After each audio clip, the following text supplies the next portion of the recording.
Okay. Good morning, Nick, George, and everyone else around the world, through the World Wide Web. This is the Morning Roast. And how are we sounding right now? Want to make sure before we start. Yes. Yes. Definitely want to know. Definitely want to know. Wiring minds, wiring minds. LWR Fitness, cool intro. There was an echo. Echo. Well, we always had We always had an echo. Echo. Echo. Hey. Well, finish your introduction. Well, yes, today is Tuesday, May 28, 2013. It is 8:13 a.m. Eastern Daylight Savings Time in Macon, Georgia. It's all, I can't be right. Okay, let's sit 83, 68 degrees right now in Macon, Georgia, with a high of 89 and a low of 65. This is DV, yours truly, Derek Brown, along with Ed Eichbinder and Ernie Martinez. Hey guys. Anyway, Ed is working on the echo. So, they want to know if we have two mics on. Yes, I guess. So yeah, we have that one big mic. One big mic, and Ed has a mic over there on his computer. Maybe that's what the problem is. Or maybe maybe got that one mic that's on the camera. Yeah, they want to know if we have two mics on. That's what I'm trying to figure out. Yeah. You have a mic on? No, you shouldn't. And I got mine off here. Okay. Mine's all the way down. Mm-hmm. And I got. Well, how this? Okay, how's it sounding now, guys? Good morning, Cowboy 36. It's still got the echo, guys? Echo. It sounds awful. Okay, hold on. Coffee guy is on. Good morning, coffee guy. Tell me, how's that? Ask him how that is now. How does it sound now? We did some. Does it sound better?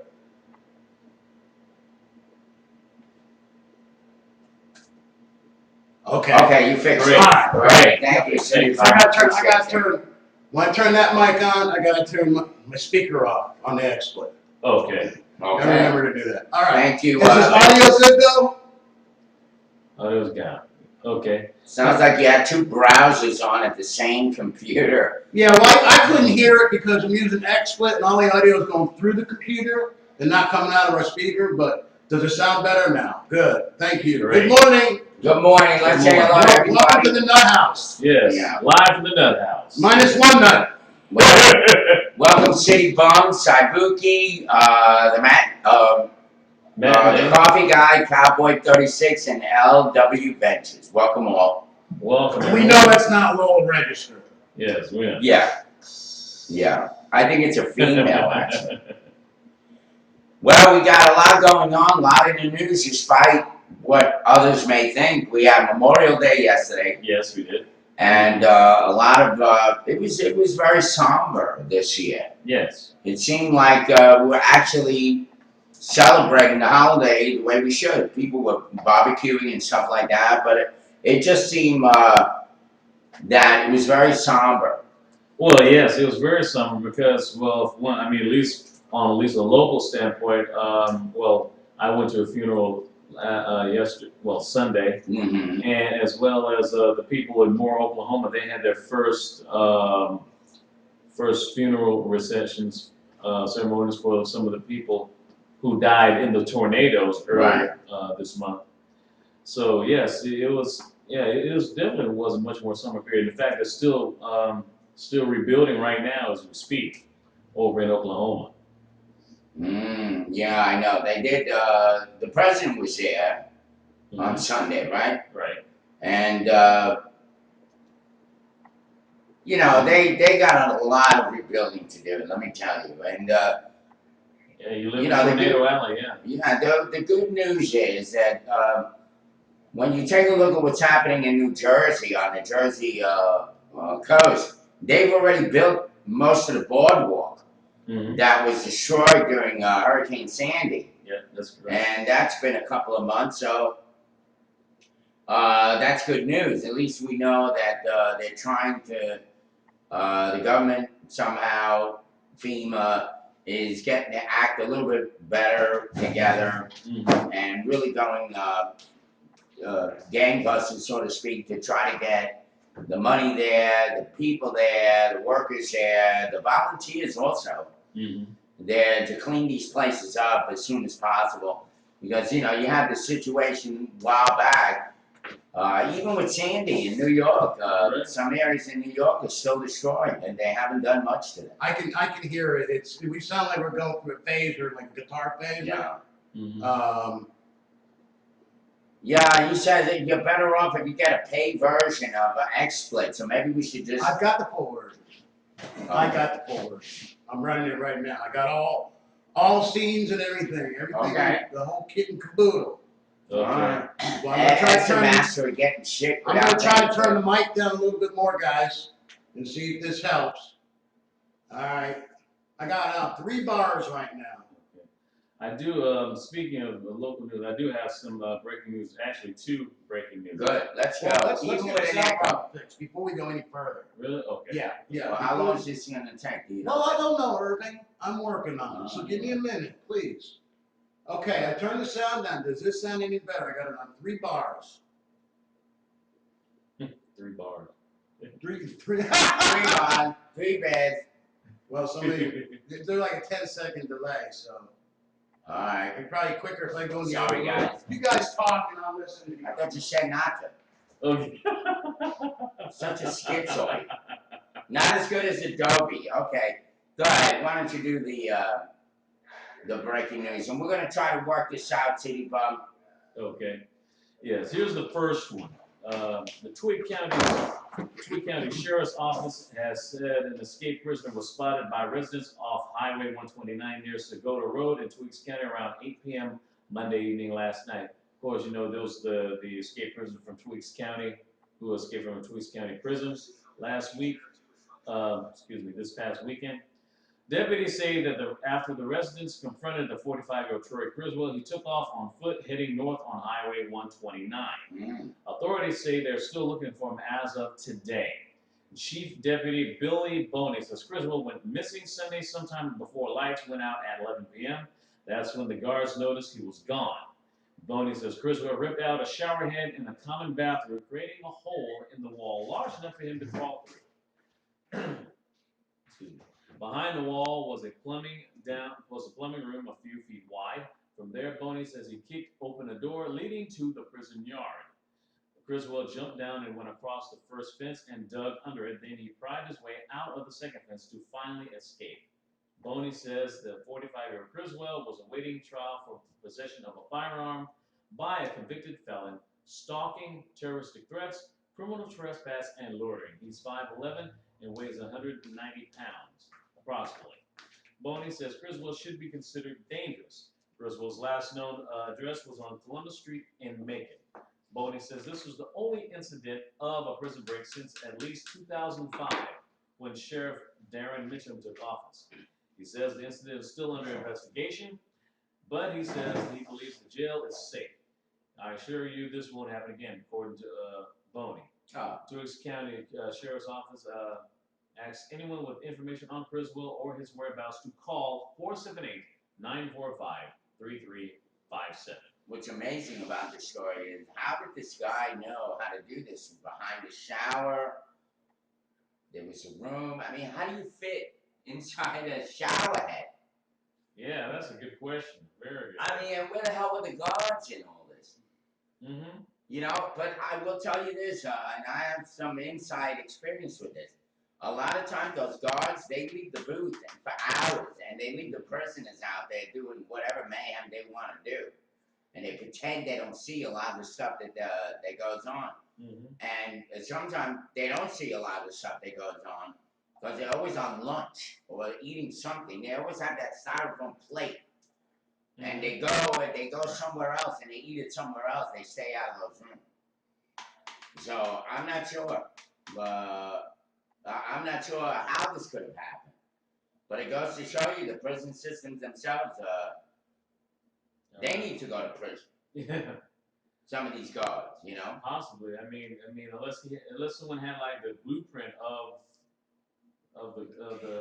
the actual. How would they get that? That's the point. And how did this escapee all of a sudden be able to go from taking a shower, taking the shower head off. I guess he had to rip the wall open. How are you gonna fit in a hole that's that big? You know, and You're right. how did he know that there was a room in the back there? I mean, or a lot of questions need to be Yeah, answered. because that's what I'm saying. Like, how somebody had to have given him at least the blueprint of how the prison was built in order to find ways to escape. Jeez. Yeah, this is pretty crazy.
All right, you guys go ahead. You're on. Okay. Okay, we're back. Can you guys hear us now? Better. Perfect. Yes. Thank you. All right. Thank you very much. Thank you.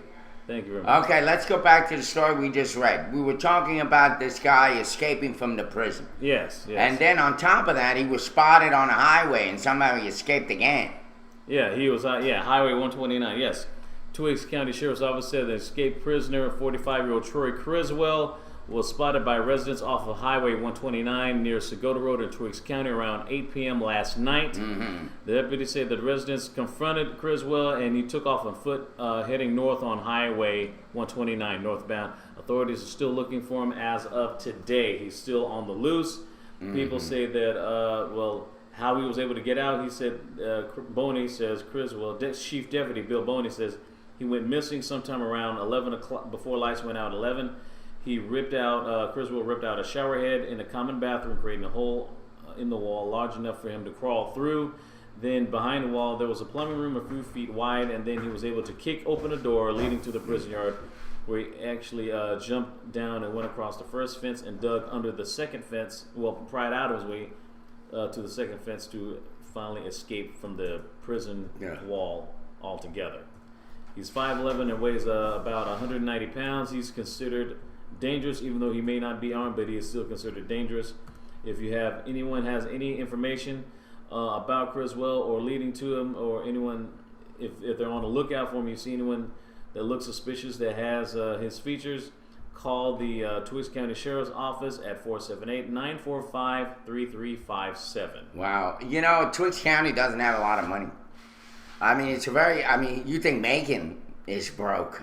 Twiggs County doesn't have a lot of money. Oh yeah. A lot of this has to do with money, you know. Oh yeah. To fortify a prison. I mean, Shibuya you mentioned earlier. Maybe they had a studded wall. Mm-hmm. You know, I mean, you think about that. Masonry. Yeah, literally wood and plaster Paris or whatever they call that, drywall. Mm-hmm. And good morning, Rush 2929. And anyway, I don't know how this guy got out to begin with. He gets out of the prison itself to a shower, and then he beats the fence. Yeah. I mean, it sounds like this guy was living in an apartment with a bunch of guards around. That's what it sounds like. Yeah, just no different than a college dorm. Literally. Even a college dorm you have a hard time getting out of, right? Yeah, exactly. Anyway. Exactly. And that's when you have good grades. Nice jail joke there. Anyway, what else is in the news? I know we got more going on. Yes, we had some more breaking news. There were two dead in a South Bibb County plane crash. Yes, I heard about that. A little plane coming down killed how many? Two people, yes. There has been about a plane crash in South Bibb County near the Houston County line. The plane went down in a heavily wooded and swampy area in South Bibb County about 6:05 p.m. yesterday. According to Kathleen Bergen with the 8th AA, the Piper PA-32 plane left Apalachicola Municipal Airport in Apalachicola, Florida, and was headed to Greenville Downtown Airport in Greenville, South Carolina. Yeah. There were two people on board. They have been identified as 58-year-old Anthony Caveza and 71-year-old Julius Gilreath, both of Greenville, South Carolina. Because of the condition of the bodies, it was originally thought that there were 3 victims on board, but it doesn't appear that was the case. When WGXA's news crews arrived on the scene, there were officials from Warner Robins Police Department and Fire Department, Houston County Sheriff's Office, Macon Bibb Fire Department, and Bibb County Sheriff's Office.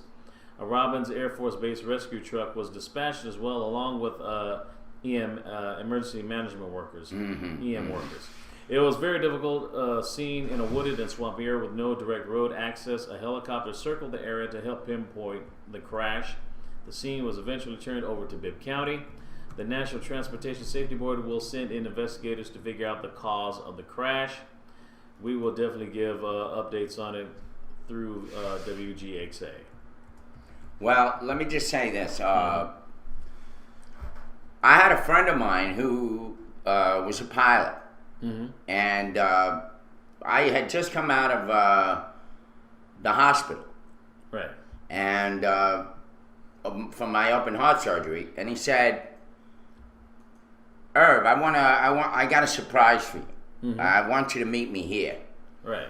And so I went and I met him there, and he said, "I'm going to take you up on my plane." So we get in his plane. Of course, I'm as nervous as hell because the plane is like literally like a soda can, thick. Yeah. I mean, the metal on it was so thin that it felt like we were going into like this big toy. It just felt crazy.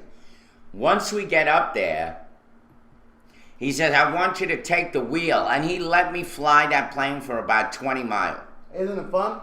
No, this is up I in... did that too. Yeah? Over Fort Lauderdale Beach. And, No. And my buddy, I was going down trying to check the girls out in the bikinis. Yeah. He said, "No, pull up, or they're gonna flag Well, us." no, this was in Gwinnett County. Oh, that's no fun, man. I know, it's no fun. But anyway, there, right. let me tell you something. How sensitive these planes are. Right. I had to literally put my hands like this and just hold on to the wheel. Because if I moved it like this, the plane, pivoted over, whatever they call that, tipped over. Yeah. And so, it does sound like a healthy activity after heart surgery, right? Yeah. Anyway, but he took me up there, and I flew the plane for about 20 miles. And then, of course, he turned it around. Right. And it was a hellraiser, for sure. Oh yeah. No doubt. So, flying these planes is not as easy as people think it is. Yeah, it's not like playing Galaga on the video games. No. And the weird thing is, I'm looking outside the window of the plane, and the window isn't like straight out like a car. It goes like up there. Right. And so you're looking, you got this whole panel in front of you, and you got to kind of look up and pivot the plane down so that you can see straight out. It's kind of weird. Oh yeah. Yeah. I can see that. I see that. Yeah. I do have some. Let's see another story. A 4-year-old child hit by his mother continued to fight for his life. As we know, last week there was a young boy who was hit by a car in Centerville following a shoplifting by his mother. Police were dispatched back at the Belk at Galleria Mall. This was around like last Thursday in reference to reported shoplifting.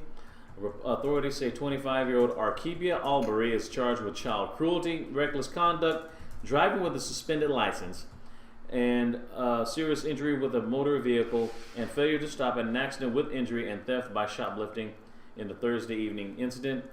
Houston County District Attorney George Hardwick says in cases like these, the charges can be sometimes confusing. We will look at the big picture, and we will look at the indicted to determine what the appropriate charges are for what and what appropriate charges should be, what the person has been charged with up to that point.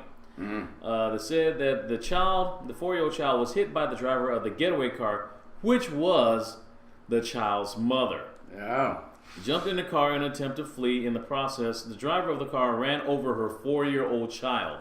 He said following the incident, Andrew said that Albury put 4-year-old Jaden Albury in the back seat, ignoring the officer's plea to leave the child where he was and wait for an ambulance. Centerville police say that Jaden Albury is hospitalized at the Medical Center of Central Georgia with critical injuries to his head and internal organs. The child's life will determine the criminality for Arkebia Albury. Charges of vehicular manslaughter or even murder are possible if Jaden dies from his injuries. This incident remains under investigation by Centerville Police and the Georgia State Patrol, and I guess we'll have more updates on that. This is horrible news. Once again. I know. Do we have anything that's good news? I mean, God, this is like starting off the morning with a hangover. Yeah. Well, anyway, we had a plane crash. We had a child killed. Well, now we're gonna he was switch hit. gears. He hasn't died yet. Oh, okay. He's still. Thank yeah. God. Mm-hmm. Let's switch gears. Let's go to some good news.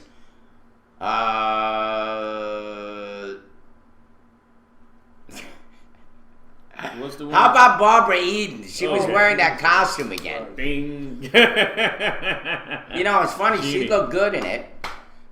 And she I wish we she could looked fix good up in it. Technical difficulties just like that. Yeah. She was in Bill Clinton's charity ball, I guess. And the only thing about her that looked bad was her charity arm. balls. Wow, I can see that. Anyway, You always made Barbara Eden still looking good at what, 87? 78. 78. No, 81. Oh, 81. 81. Wow. Come again? 81. Come again? Come again? 81 years old. She's still wearing that stupid costume, but she looked good.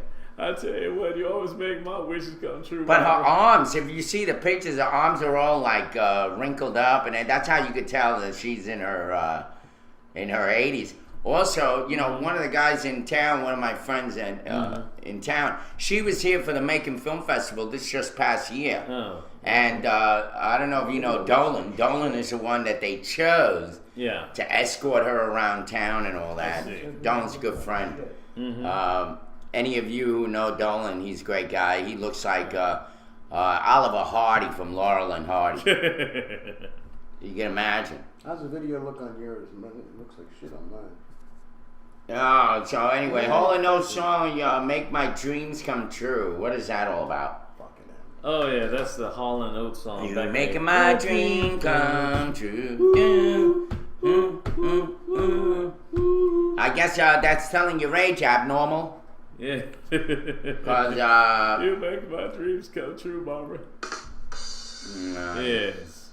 Yes. Anyway, there was a story that Saibuki sent before the show started about a local public store gets complaint on flag hanging. Now, this is just yes. Yeah, they This gotta is- display that flag right. Yeah, this is in Miami, okay? A flag flap is taking place at a local public store. Yeah. One frustrated customer was upset at the way the store was displaying the American flag, so Local 10 stepped in to check out the controversy. As soon as the shopper steps foot into the Miami Shores Publix grocery store, a huge red, white, and blue flag hangs from the ceiling. The problem is that it's blocked and covered by boxes and cans of food while being displayed. Shopping in the store on this holiday, Erica Vindola says, for them to hang it like that, I find it disrespectful. Well, you know what? And she says, but her fellow shopper and friend Natalie Salgado disagrees. It's hung. It doesn't matter. I don't care either way. Nelsie Bobrun went to Publix to buy barbecue supplies and was surprised at what he saw. Half of the flag is draped behind the stand where the food is. So yeah, that's improper, said Bobrun. They should have done a better job. I expect more from Publix. His shopping partner was surprised that the flag was not flowing freely by itself in the store, without anything blocking the symbol of our freedom. Another person said, to show more respect for Memorial Day, I believe the flag should be hung where it's not jammed up against food or anything like that. And everyone can see it. It shows more respect for the country and for the soldiers. Federal law relating to the respectful display of the American flag clearly states that the flag should never touch anything beneath it, such as the ground, the floor, water, or merchandise. The manager at the Miami Shores Publix would not speak to the local news source on camera, but just about 10 minutes after the confrontation, shoppers watched as workers removed the entire flag from its hanging place. Publix also issued this statement saying, our store's intent in displaying the flag was to show pride for our country, especially today as we remember our fallen heroes. We certainly never intended any disrespect in the way the flag was displayed and have since removed it. We appreciate our customers' concerns. Well, let me, you know what? I mean, I think that although there may be some people that differ about the meaning of the flag, and some people just don't give a crap about it or don't respect it, I do. There was a situation. I was working at the hotel. I was a general manager of a laundry department, and we were out to buy. I was trying to purchase through the hotel. I was trying to purchase a machine that they call a mangler, or a pressing machine for the sheets. And we went to a Hilton plant. This plant does all of the laundry for any Hilton hotel in the New York, New Jersey, Connecticut area, the tri-state area as they call it. Well, when I got there, was a very nice gentleman. He was Englishman. He was in charge of the whole plant. Right. So he's showing me this machine that we're now about to purchase. And so I turn around and I see this big flag up that he had over his office. It's kind of like his office cubicle was here, and this big, gigantic American flag hung up, and it was backwards. Ooh. So here I am, instead of talking about the machine, I'm trying to be like, how am I going to bring this up? How am I going to tell this guy that he's got it all wrong? And in front of, like 5 people that were with me, including one of the assistant general managers at the hotel. And they all noticed it. And so all of a sudden, I got to do the dirty work. My assistant GM says to me, hey, Irv, would you tell him something about what he's doing with the flag? And I said, oh, shit. I just noticed it, and I was about to say something, but I didn't want to put him out. He said, no, you need to say something. Okay. Bunch of cowards. Anyway, so I told him, and this guy, turned blood red, embarrassed. I said, with all due respect, sir, but, once we leave here, I would suggest that you take it down and put it right. There are a lot of people that would be totally offended, and I'm sure that some of your workers may even be offended but afraid to tell you that. And I never went back to see whether, in fact, he changed it, but I'm sure he did. There's a way of displaying the flag. And even in my little mailbox outside, I noticed that I myself had screwed up and put the flag on backwards, so I immediately changed it and put it back. I think there was something on there that Sabuki said it was really, really, really big. He had a really big story, big post. It says a country that won't accept gun control laws has a law on how you treat your flag, and people get more upset over a slightly blocked flag than kids in instance getting shot. A flag is a geographical tag, nothing more. Be proud by all means, but remember, a flag is a piece of material that can be refolded or replaced. Its meaning lies solely within your hearts and heads. Nothing can change that. But your city, and I guess that was pretty much what he said. Well, it's true. I mean, there are people wearing the flag like on their head, and they do all sorts of stuff with it, coats with it, and all of that. But C-Flux says we also get upset when a civilian, the president, does not offer a military salute.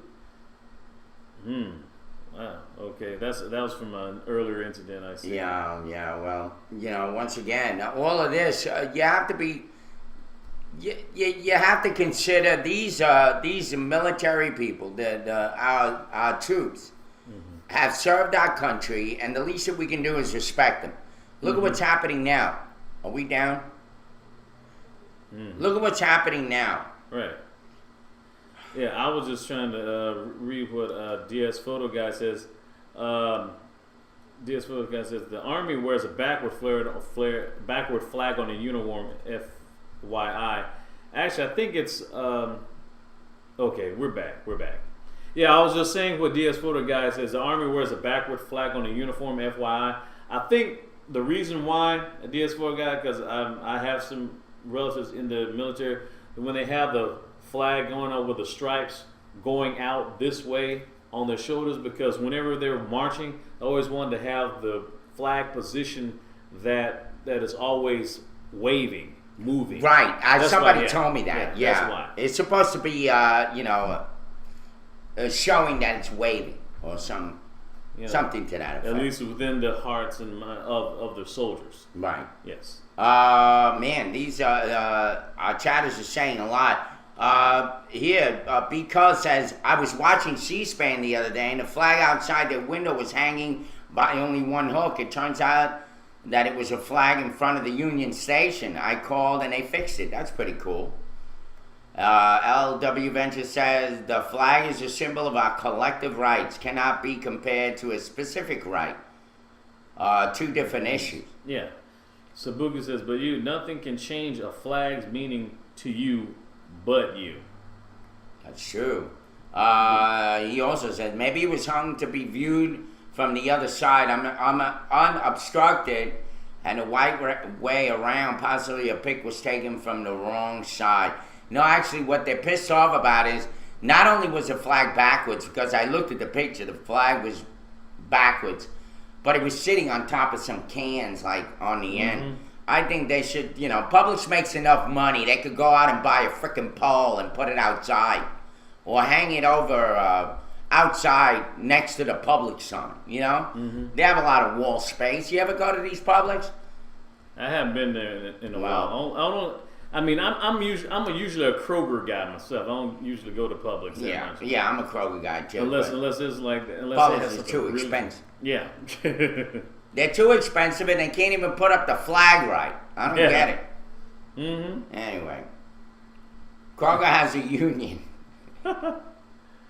Anyway, once again, let's welcome our chatters because we got a whole bunch that came on.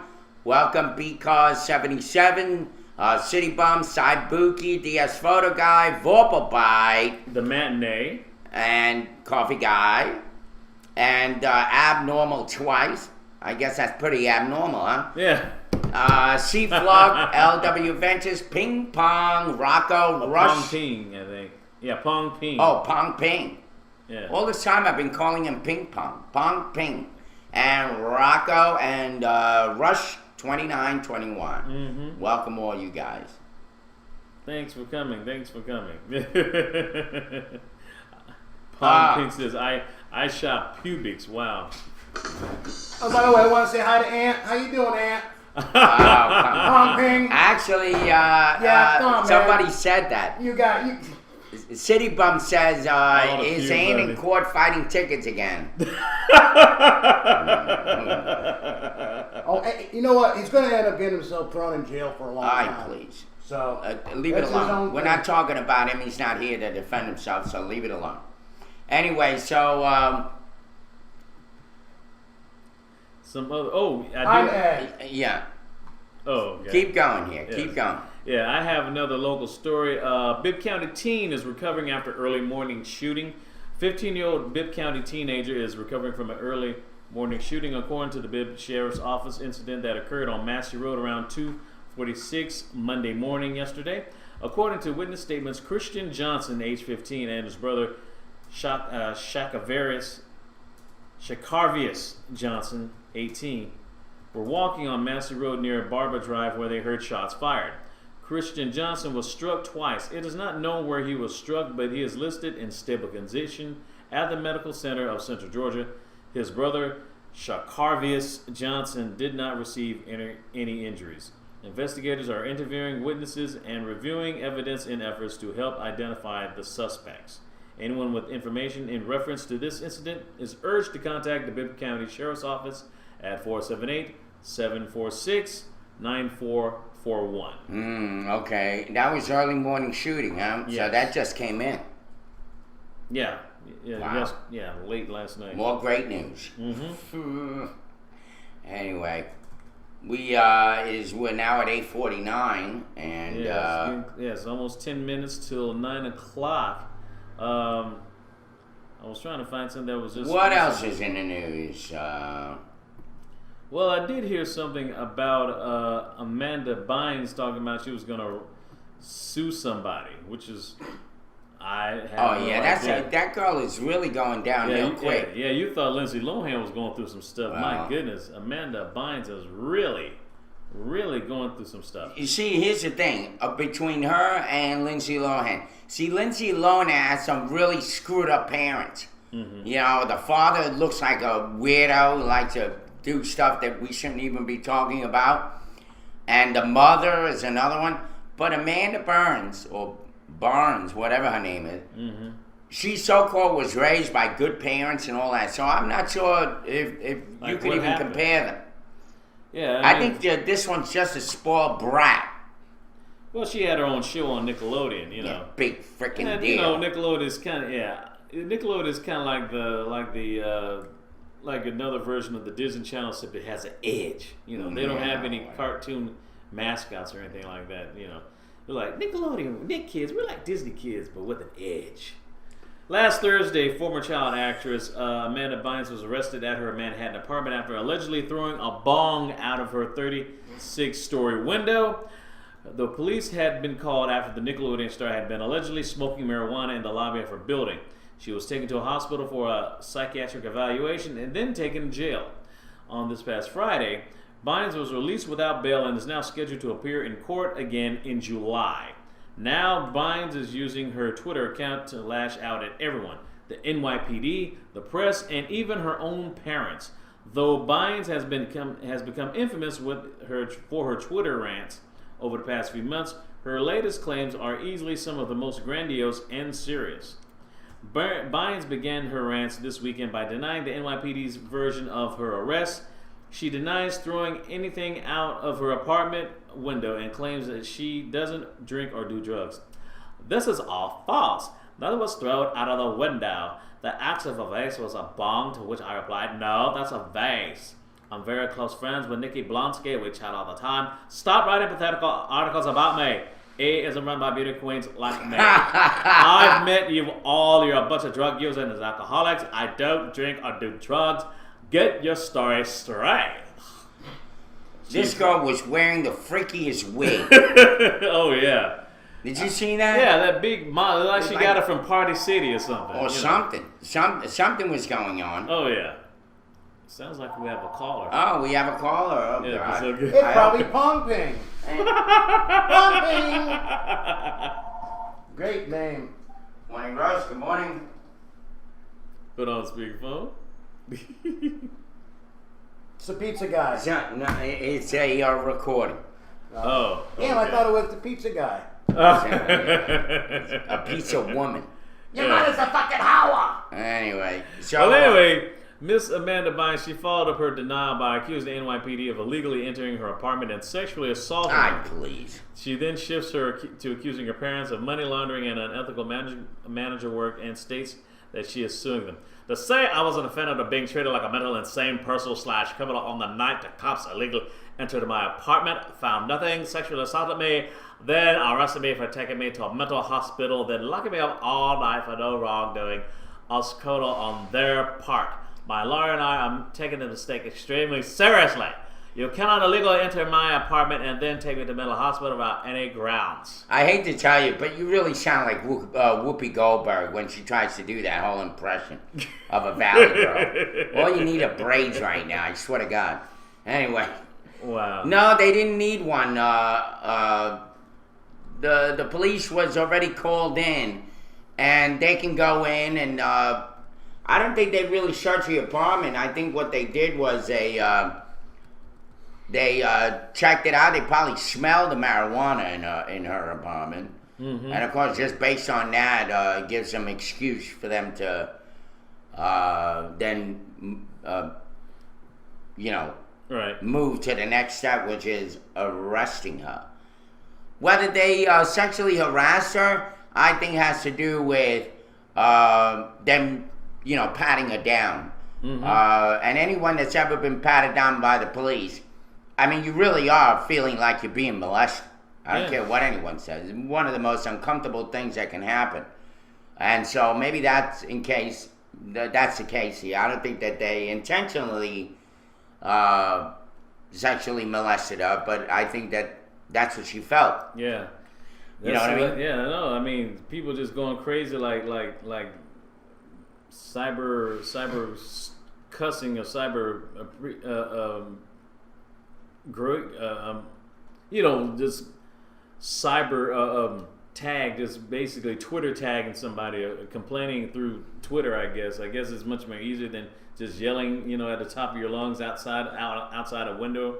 But speaking of some other Twitter wars, well, before we go to the Twitter war, because I want to segue to this woman in Mexico who was busted. I got the video for that. You have the video? Yeah, but I haven't got it converted. Okay, not yet. So then you do yours. We got a good story coming up. Okay. All right, You go thought ahead. the thing with Amanda Bynes was kind of weird. Check out this thing about this Twitter argument between singer Katy Perry and a rapper.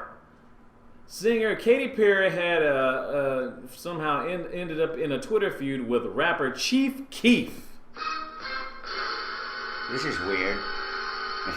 Yes. Katy Perry found herself in an unlikely Twitter feud with rapper Chief Keef earlier this past week. The 28-year-old pop star tweeted her disapproval of Keef's song, Chief Keef, K-E-E-F, I Hate Being Sober, a not safe for work track also featuring 50 Cent and Wiz Khalifa. Instead of brushing off the criticism, Keef, whose real name is Keith Cozart, No wonder. Lord. blew up and spewing hateful epithets at Perry on the social network site. What started it all was when Perry tweeted simply, "Just heard this new song on the radio called I Hate Being Sober. I now have serious doubt for the world." It took 17-year-old Keith a few days to take note in Perry's diss. He tweeted a loose suggestion and added, "I'll smack the shit out of her," unquote. The wide-awake singer responded to the harsh words, but she took a much classier approach. Mr. Keith, I'm sorry if I offended you. I heard a lot of people guesting on the song and didn't know that it was you in particular," she tweeted.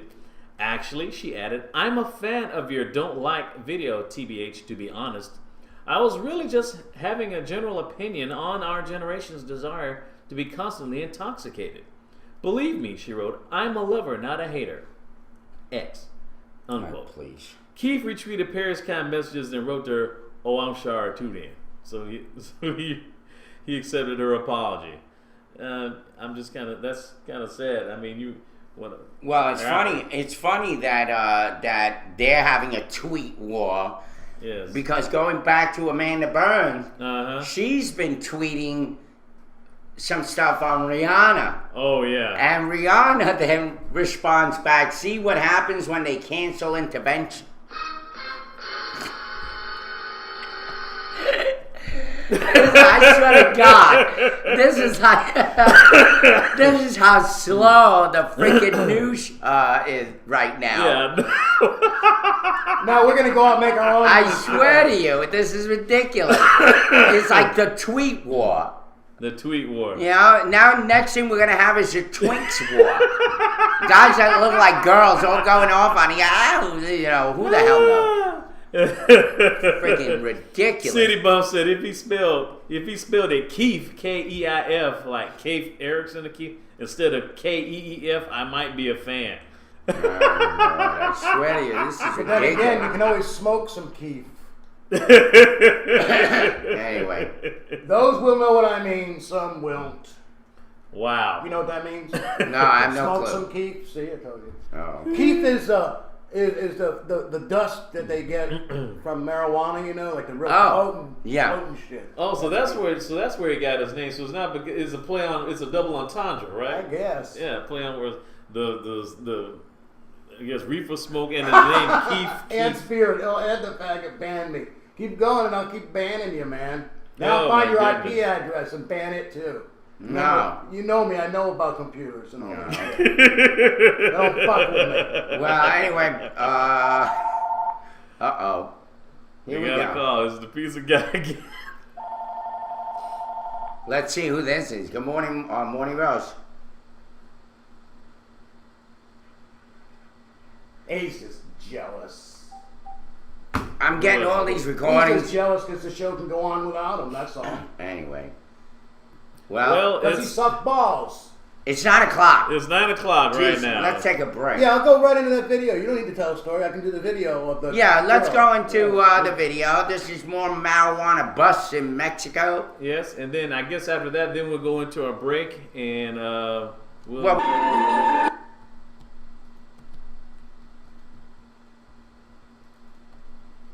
Y'all, we're going to be right back. I just got to go off here for 1 second and make a setting change.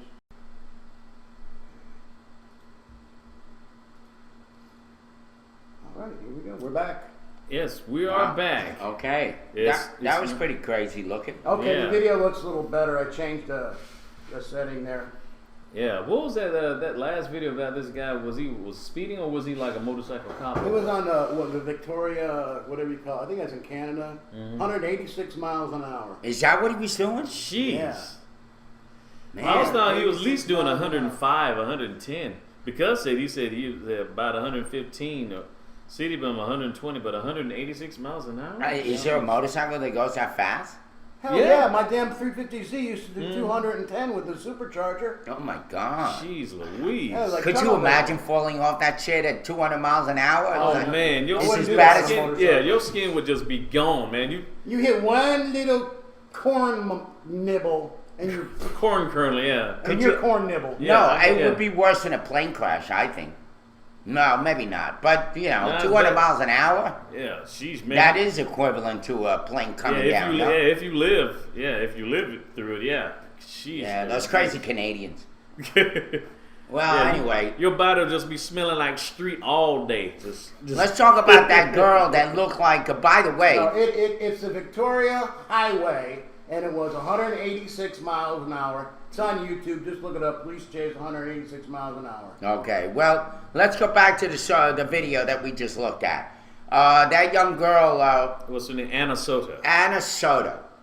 Anna Soto, if you guys have not seen on Ed's channel at the matinee, Oz, the great and wonderful, the great and powerful, whatever, that girl looked like the witch.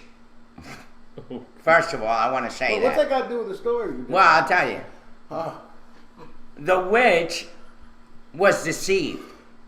This girl is stupid to think that we're all going to be fooled that mother was somehow.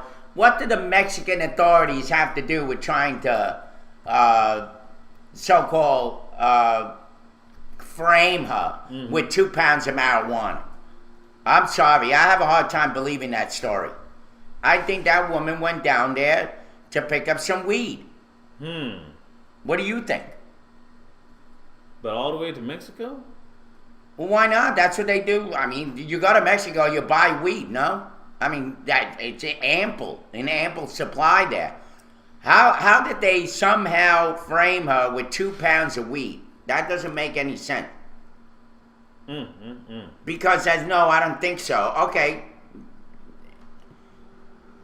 Enlighten me. Why? Because right now I don't believe the story. I believe that woman went down there to Mexico to pick up some wheat.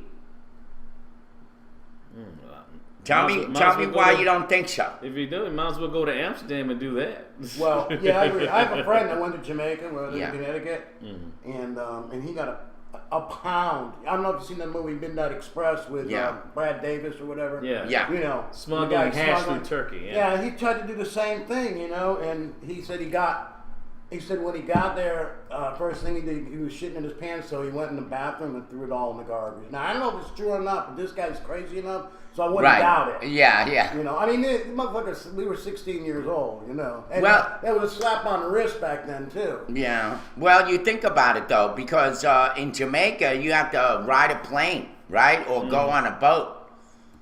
But Mexico, all you have to do is drive across the border. Yeah. So that would be 2 pounds in Mexico is like $100. And anything $100 and up is considered a felony. So. And she figured that maybe, she got it on a cheap price and that she would bring it home. I think it was for self-consumption. Although 6 pounds or 2 pounds or whatever that she was caught with is pretty much a lot. I mean, God, if I had it. But anyway, 2 pounds would probably last me, I would say about 6 months. Jeez Louise. All right, Ed. Oh, man, you be calling everybody up. Come on, man, we got a party. We got a party out front. Yeah, I would share it. I would share it. Yeah, I well, wouldn't but- sell it though. Oh well, maybe I would, but no, I You would. do the trade. Yeah, You know, the barter. yeah, I would. Like the old Jewish people, I would trade. I would Oh, barter. who people? You know how the Jews used to Don't barter. Jewish, you were Jewish? Yeah. Well, I've been blessed with a first name. That's a Jewish name. Well, after this story, we're now down to number 3. Well, Leaving I it really at- don't care about where we are up there as long Yeah. as people are enjoying our show. Because I've been watching it, and I know how the system works now. Depends on how long you've been up there, and it doesn't depend on what you're doing. It depends on who's chatting. It seems like the more chat, the farther up you go. Right, I know. Yes. I've seen people with 180 people watching, but nobody chatting all the way down at the end. Wow. Selling baseball cards. Wow. Selling baseball. Because as they can come to your house and arrest you and say you had 4 ounces in your closet, then they plant the weed. Anyway, because that's the same thing. Oh, Edward Manford, welcome. Yeah, guess what? The Breakfast Club is on our tail. It's on number 5 right now. On No, there. all right. Well, But anyway, I did have some stories about, I guess, what's going on with the aftermath of Sandy from last year. It says much of the Red Cross fund for Sandy aid is still unspent. This is from, I guess, from Associated Press. 7 months after Superstorm Sandy, the Red Cross still hasn't spent more than a third of the $303 million it raised to assist victims of the storm. A strategy the organization says will help address needs that weren't immediately apparent in the disaster's wake. Some disaster relief experts say that's smart planning, but others question whether the Red Cross, an organization best known for rushing into disasters to distribute food and get people into shelter, should have acted with more urgency in the weeks after the storm and left long-haul recovery tasks to someone else. The Red Cross has never been a recovery operation. Their responsibility has always been mass care, said Ben Smilowitz, executive director of the Disaster Accountability Project, a nonprofit group that monitors aid groups. Stick with what you're good at. The storm victims could have used more help this past winter, said Kathleen McCarthy, director of the Center for the Study of Philanthropy and Civil Society at the City University of New York. Said people were cold, homes mildewed, there wasn't enough decent housing, she said. Given the lingering despair, it's hard to understand the argument that we are setting that money aside. As Americans open their wallets to assist tornado victims in Oklahoma, the Red Cross is again emerging as one of the most important relief organizations on the ground and also one of the most prodigious fundraisers for victims. As of Thursday, it had raised approximately $15 million in donations and pledges for the tornado response, including a $1 million gift from NBA star Kevin Durant and numerous $10 donations pledged via text. Also, by the way, singer Carrie Underwood also pledged $1 million as well. Not bad. Mm-hmm. The Red Cross was also the number one recipient of donations after Sandy. The organization said it had $110 million remaining from its pool of storm donations as of mid-April, which were the most recent figures available. So what about this? Do you think their Red Cross is distributing the aid they should? Or do you think the Red Cross has already been cited for, do you think they're siphoning hoarding money and all that crap. When Mrs. Dole was on, she was living on the dole at that time. So I don't know. I don't trust those organizations anymore, unfortunately. Mm-hmm. I'd rather just do, your average person. I never trust the Red Cross or all those organizations. They pay themselves too much. Mm-hmm. I still think that some of these organizations that are, 100% 501, a lot of these so-called church groups, they're doing a better job than the Red Cross is, for sure. Mm-hmm. Mm-hmm. I mean, as a matter of fact, what they're doing now in Oklahoma is that a lot of the volunteers are actually there, and they're piling up in certain areas. Bricks in one area, wood in another area, stuff in the other area, so the bulldozers come in and sweep that thing clean. Wow. So I would say never. I have a hard time trusting Red Cross. I see. And even in other countries, they call themselves the Red Star, or whatever they call them. Oh yeah, Red Crescent. Those are the Red Crescent. Yeah, because those are for Middle Eastern countries, Islamic countries. Wow. Since Red Cross means a symbol of Christianity, Red Crescent is a symbol of Islam. So that's what they usually call it as. I thought the Red Cross was more about the symbol didn't represent the cross of Christ. I mean, somehow they made it into, to feel more religious. I don't know. Mm-hmm. I'm just saying. I'm just thinking out loud here. I just don't trust them. I would rather that it come from the people themselves, than some organization who, for all intents and purposes, they have to give themselves a salary. Mm-hmm. And that's what the volunteers are not worried about. They're not worried about salary. They're doing it from their heart. So, That's anyway. true. So they got some donations. Hopefully they'll spend the money right. Yes, hopefully, and don't try to, hoard it for anything or something like that, or gamble it, I guess. Yeah, Coffee Guy says the Red Cross does great work. I agree, but like any large organization, I'm sure it has its shortcoming. Yes, it does. Mm-hmm. Anyway, my brother says my chemical balance is good today. I'm glad to hear that. So is mine, somewhat. By the way, Ed, we were watching a movie that you ought to see called, what was it called, Ed? It was called... Which one? Side Effects. You have to see that movie. It's about pharmaceutical companies and medication. And good movie. You missed it. I was playing it on my channel the other day. Anyway, what else is in the news? Let's see. Today. Damn it, Derek! Okay, excuse me. Dang. Sorry, my bad. Damn it! Some of these news things. Well, there was a program that I guess Barbara Walters had about what is Princess Kate is doing with her child. They had like this nanny school right now that they're having in England to have women as nannies to being trained to take care of royalties' children.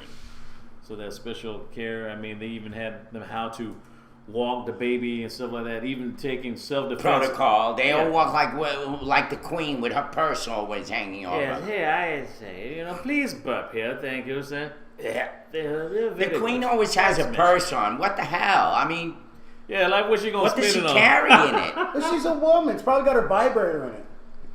Or a gun? Yeah. Well, anyways, so Boogie would probably know better than anybody. Well, he Anybody would. else in the land of Britain out there? You tell me what's in that bag. All right. Well, tell us the story. You have the story about the nannies. Yes, the nanny's stories about the goodness, I was trying to get the freaking story. And I want to mention something about nannies with Michelle Bachmann, who has all those kids and is running for Congress again, or Senate, wherever she's at. I think she's in Congress.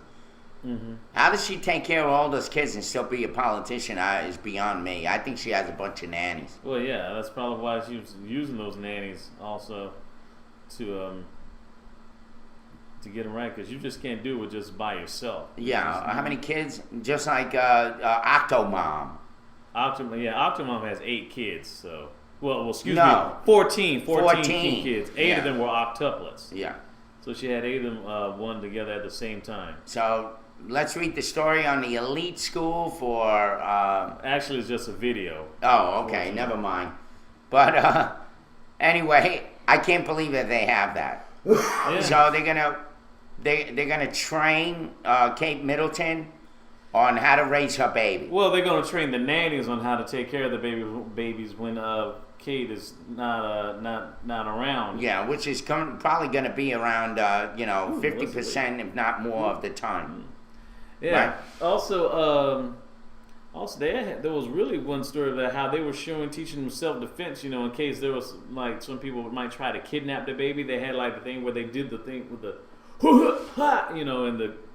Be able to like punch and jab, and still have the baby in one hand and kick in the other. It's like, that was really... Yeah, hit him with the purse. Yeah. Well, yeah, purse full of bricks, that'll do it too. That will do it too. I got some fun facts if you want to know for the weekend at Memorial Day. Mm-hmm. And I'll read these. Memorial Day was once known as Decoration Day, when the graves of fallen soldiers would be decorated with flowers. The holiday didn't officially become known as Memorial Day until the 1880s. Yeah. Summer vacation weren't always a given for American school children. Educational reformer Horace Mann started the move in the 1840 to provide students a months-long break from the classroom and a much-needed vacation for their teachers. Mm-hmm.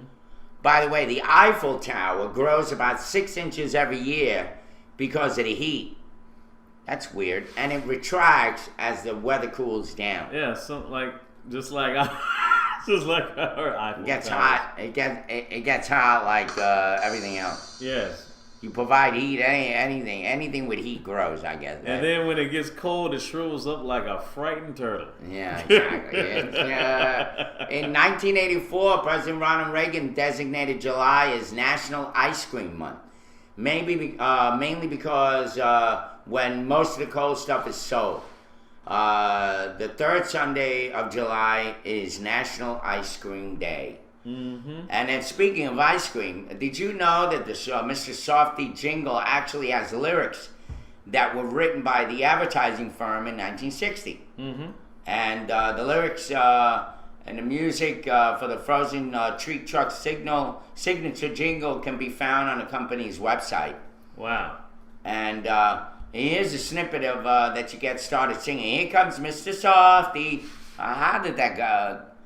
Da-da-da-da-da-da. No, I don't remember. That's before my time, right? Anyway, the soft ice cream man, the creamiest, dreamiest soft ice cream you get from Mr. Softy. Mm-hmm. For a refreshing delight supreme, look for Mr. Softy. My milkshakes and my sundaes and my cones are such a treat. What else? Okay, I guess I think Ed just told me he has a wing dang doodle of a story. I hope This so. is breaking news. I can't believe this shit. Okay. Go All ahead. right, these two idiots. Mm-hmm.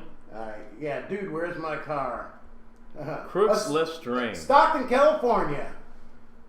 News 10, KXTV. A store employee turned the tables on a devious duo during an armed robbery in Stockton Thursday night, say police.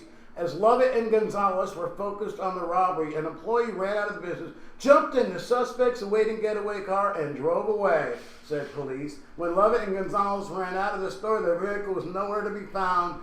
The pair were then forced to flee on foot into the field and were caught shortly thereafter with the money from the robbery, police said. And, of course, they were arrested. How Isn't that about fun? that? What a bunch of morons. Mm-hmm. Morning, Rose. Hello? We That know, was I know Joker. who it is. I Yeah, know who's calling. it does. Mm-hmm. Well, anyway, I'll just in some other stuff. I guess you say this is a slow news thing. There was some stuff from about Kim Kardashian laments her pregnant belly. She looks horrible. Says, "How the f did I get like this?" Stupid ass, you're pregnant. I mean, this is about as Yes, stupid yes. as it gets. We know that Kim Kardashian is. This is from E News. E Online says, "We know that Kim Kardashian is happy to be having a baby, but there might be a few things about pregnancy that she less than thrilled about." She says, "How the f did I get like this?" Kim says at the beginning of the newest Keeping Up with the Kardashians promo, gesturing down at her curves. The clip then cuts to a shot of Kim checking out her bare pregnant belly with a shocked look on her face. Really? You don't know? And, but Kim is far from her own worst critic. Says, "Courtney warned me that when I got pregnant, people's opinions would be an all-time high and people would chime in," Kim said in the interview. "Now I see what she means." No matter what, though, Kim knows her sisters have her back. After all, Khloe Kardashian Odom just posted a long and heartfelt letter defending Kim, saying that she cannot take one more vicious attack against her pregnant sis. Ugh. Consider it all just a sample of the family drama you see when Season 8 premieres, and catch the season premiere of Keeping Up with the Kardashians on Sunday, June 2nd. On the Well, email. let me tell you something. No wonder Kanye's got such a bad attitude. Could you imagine living with that freaking fat wench who thinks she's all that? And the only reason why she ever even got famous was because her father was what the hell was her The father? father was part of the O.J. Simpson's defense team, Right. legal defense team. And she had Bruce Jenner as a stepdad. Mm-hmm. I mean, those people are a bunch of idiots. Well, she had a little bit of fame. She actually got a fame onto her own after. Actually, well, it was basically the sex tape she did with Ray J, who was then her boyfriend at the time. But even then, That and goes to show you. yeah, and this guy, don't even get me started on that dude. This guy, his biggest accomplishment was being on his sister's TV show, Moesha. Yeah. And they write a song called "I Hit It, I Hit It, I Hit It." Then he first. had that stupid ass reality show where all the girls were gawking at him. Yeah, basically the Black Bachelor, because you know they don't have black guys as the Bachelor on ABC called For the Love of Ray J. Yeah. And I don't know how, like, how did this guy? I'm still surprised that he's still in show business. I'm serious. You're gonna come out with a song called "I Hit It First" when we know good and time well you weren't the first. You may be the second or the third Or the third. at Yeah. best. Sloppy fifth. Yeah, sloppy fifths or sixths or 16ths or something. I mean, the only other person I knew that she was with Kim was was Nick Lachey, and she basically was his mistress when he was cheating on her while Nick was married to Jessica Simpson. Right. And what's so really strange about this is that Nick Lachey is pretty much the only known white guy that Kim Kardashian actually slept with. Every other dude that she's been with has been a Well, and what about what was he? Basketball player, that tall guy, Kim football player? Humphries. Yeah, Yeah, what was he? he was biracial. He was a really really light skinned black guy. Yeah, with a big head. He looked like Herman Munster. Yeah, I was more like Lurch. Yeah, I'm serious. He looked like he should have been. He should have been one of those kids. I swear to God, he looked like he had like a midget's head, but he wasn't a midget. He was very tall. He was 6'8". But you know that weird look that they have. Yeah, Yeah. but oh my I got goodness. another wing dang doodle. But you know what's really sad though? A bridge, I don't know why you're making a song about it. Yeah, I hit it first. Like, why? You're just bragging that you have sloppy thirds or fourths, fifths over a chick, and then he's on 106 in Park on BET talking about, yes. And he brings out the woman that's in this video of the song "I Hit It First," just basically a Kim Kardashian lookalike. Like, dude, we know you're hurting, okay? I mean, you haven't had a hot girlfriend since then. I mean, he broke up. He made the sex tape, and then the girl that has a tape goes on bigger, better things. Has a whole clothing line at Sears and stuff, perfume, Unbelievable. and stuff. He doesn't even have a sneaker deal, or not even a lollipop named after him, a candy bar, nothing. Then he gonna break it, and then how you go from Kim Kardashian to Whitney Houston? Wow. And it's not 1987 young Nintendo handful of Grammys, just swooped off What her is by her Bobby talent? Brown, What is her talent? This girl can't even wear clothes right. She refuses to buy pregnancy clothes. So what she wear? All these leather and all her stomach. I mean, she's got this waist that is as big as a trunk. Yeah. Like, I don't get it. I don't get it. I don't get it either, man. I don't know why he's just everything he touches just turns to crap. Let me ask you a question, because Yeah. City Bum brought this up about you, Derek. Uh-huh. Did you ever see the sex tape? Be honest. I couldn't find it. Silence is golden. I couldn't find the thing. He couldn't find it. He wanted. It to wasn't see a DAP. It wasn't a DAP. I had a Mac back then, but it only worked on PC computers. Unfortunately, if you happen to have a copy, I'm just if you do, send it to me after the show. But anyway, Wow. it's just kind of bad. I mean, yeah, really bad. How you just have a sex tape and the person you with becomes more famous than you? That's like Hanna-Barbera just giving Barney Rubble his own show. Yeah. I mean, just- Barney Rubble was the best fucking actor. I know, that's true. I would agree. It was just like the Honeymooners. Barney boy. Ed Yeah. Norton. It happened. The Imagine same that, man. dynamic happened with the Honeymooners. Because Jackie Gleason could be obnoxious, and Ed Norton was always like, when he came on, it was always magic. Your brother, I think, has a thing with, he loves the Honeymooners, doesn't he? Yeah. Your brother, yeah. To the moon, Alice! oh man. Well, that's funny. Anyway, so you didn't answer the question. Did you ever watch the sex tape? There. I saw Yeah, a few said snippets. it. Yeah. Yeah, He he did. Yeah. You hit it right on the head, so I Yeah, really we gave got you- it. It's I mean, recording. City Bum, rather. Yeah. It's on recording now. Yeah. And they're like, hey, I eat Rocky Road ice cream. What does that mean? I didn't see the you whole just- thing, you but were I did just- see snippets. Yeah, I'm just You were Did you ever just dance interested. with the devil by the pale moonlight? no. Remember that movie? Yeah, yes, I've seen Batman too. Yes. Anyway, unbelievable. We're in the midpoint of the You like show. to watch Naked Gladiator wrestling? No, that's what you like. What okay. movie was that? Airplane? It's right. Okay. We're past the midpoint of the show. It's 9:30 But I got a a.m. good story here. So It's a 60 touching story. It's 70 degrees in Macon with a high of 89, low of 65. Well, what other new wing dang dinger you have right now? It's a very, very touching. I'm gonna get the picture up here. Okay. I can't wait to here we see this go. one. Macon native plays guitar during brain surgery. Yeah, that's pretty weird. Yep. And it's by Chris Horn, our buddy. Mm-hmm. Yep. Wow. WMAZ. Yep. Macon native Brad Carter had a pacemaker implanted in his brain to treat hand tremors. It was the 500th time UCLA performed the treatment, but it was the first they live tweeted. Derek, how come you didn't catch that? I have no idea. His story and the videos have made their way all around the world. If he looks familiar, that's probably because Brad Carter has been on CSI New York and The Mentalist and Dexter and True Blood. But there's Wow. a good chance he'll be more famous now for his most recent work. Carter's breakout role is as a patient, the entertainer who hails from Macon. Started having hand tremors in 2006, and last Thursday he became the 500th person to have a pacemaker implanted at UCLA. However, what makes this operation special is that Carter was awake and playing the guitar during the procedure. As he recovers at his California home, Carter tells 13 WMAZ he's watched as his story traveled around the world. It was aided by UCLA's use of social media, specifically Twitter, Vine, and Instagram, to showcase the successful surgery. How about that? Well, that's pretty amazing. I didn't even know they had a Incredible. pacemaker for the brain. I know Yeah. some people who could use one. I know quite a few. Walking Dead, like the walkers out here Yes, in the yes. neighborhood. I call them walkers. Yes. You're right, Edward. I would Congratulations, too Chris. if I were from Macon, Edward says. Yeah, that's true.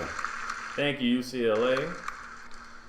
Well, that's pretty cool. I mean, I guess they had him awake for a certain reason, no? To see how he was responding. I mean, if he was under anesthesia, they wouldn't know until after he woke up That's true. whether they were successful. So I guess they did it so Yeah, that that they way could they keep know. track of what was going on Yeah. with his brain, which makes sense. Yeah. And I want to welcome Rush 2929. He was out watching movies with me last night on my other channel. Rush 2929? Yeah, I gotta have to try to figure out a schedule, you know, whatever. Last night I did, I did Pink Floyd, The Wall. I've never seen that before. That was a wild movie. I wish I was stoned though. It would have been better. than Right. watching Stoned. Right. And I played Hair. Oh. Oh. Yeah, with Treat Williams and No kidding. Beverly D'Angelo, and that was awesome And Nell Carter, choreography. yeah. The horses doing their little dance and everything, and just the Speaking Wall of- was wild. It was hard to follow, but I did. Right. But Hair, it was. I think it was pretty. The cool. Wall was more about the music. That's Yeah. more about getting high and listening Yeah. to music.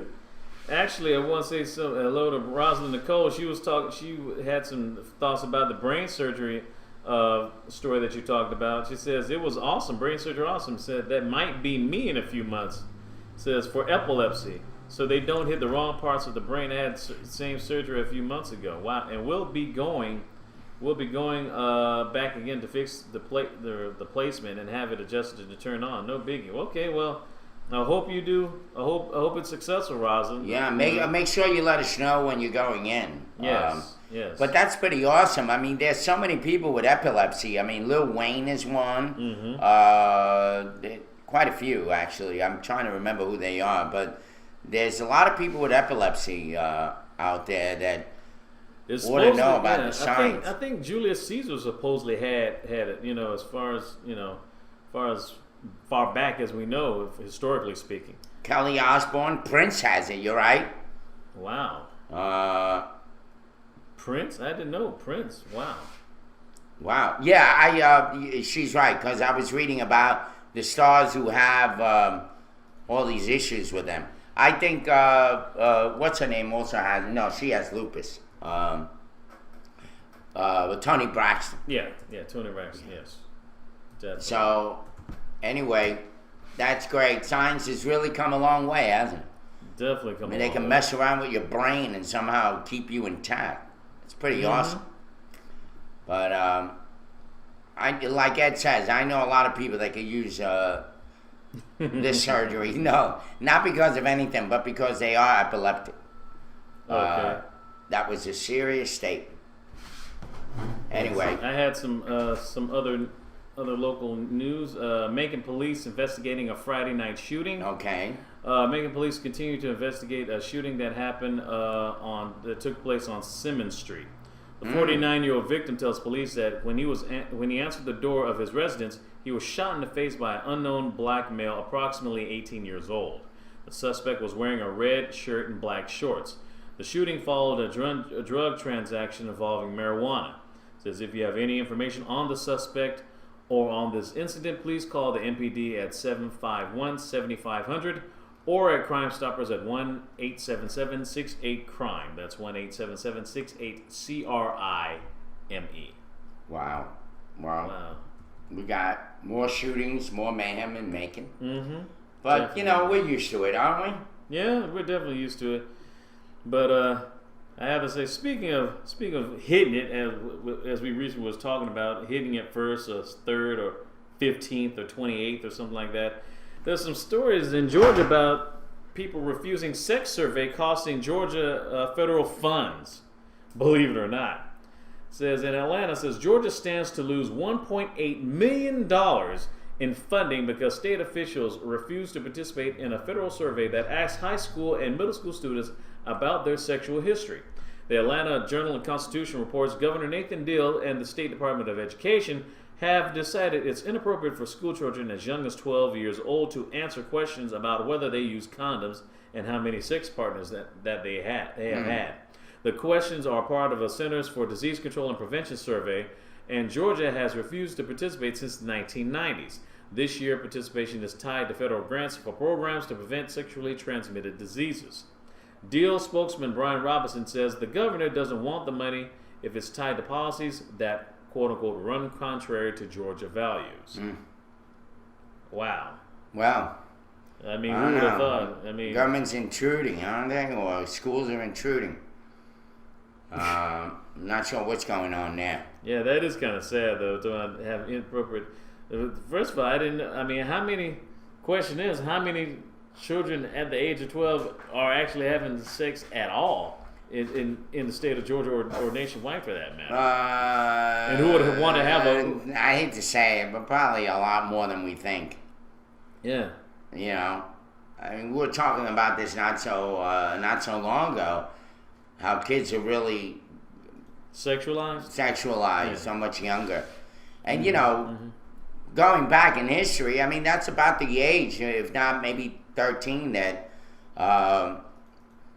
kids were kind of taken in a tradition of the traditions that were there in the Middle East, where they could marry at that age.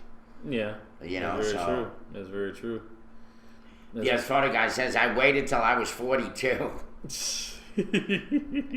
I was 38 when I got married, actually, myself. And so, yeah, who knows?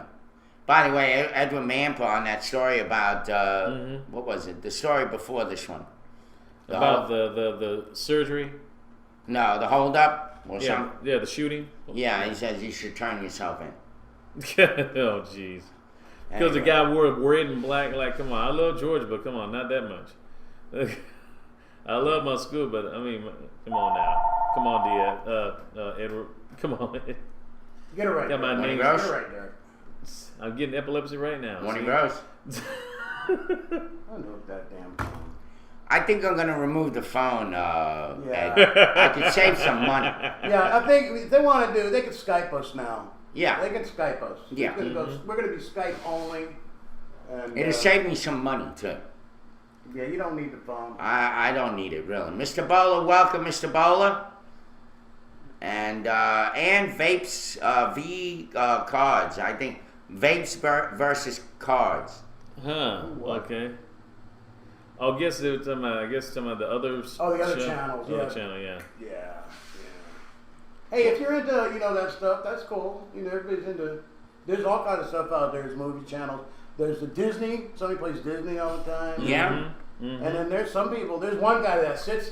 It was funny, man. He sits in his living room with the camera showing down, and he just sits there and chills out all night. He's got a big following. Then there's another one. If anybody's checked out, KY Poopy. That Yeah. guy is funny.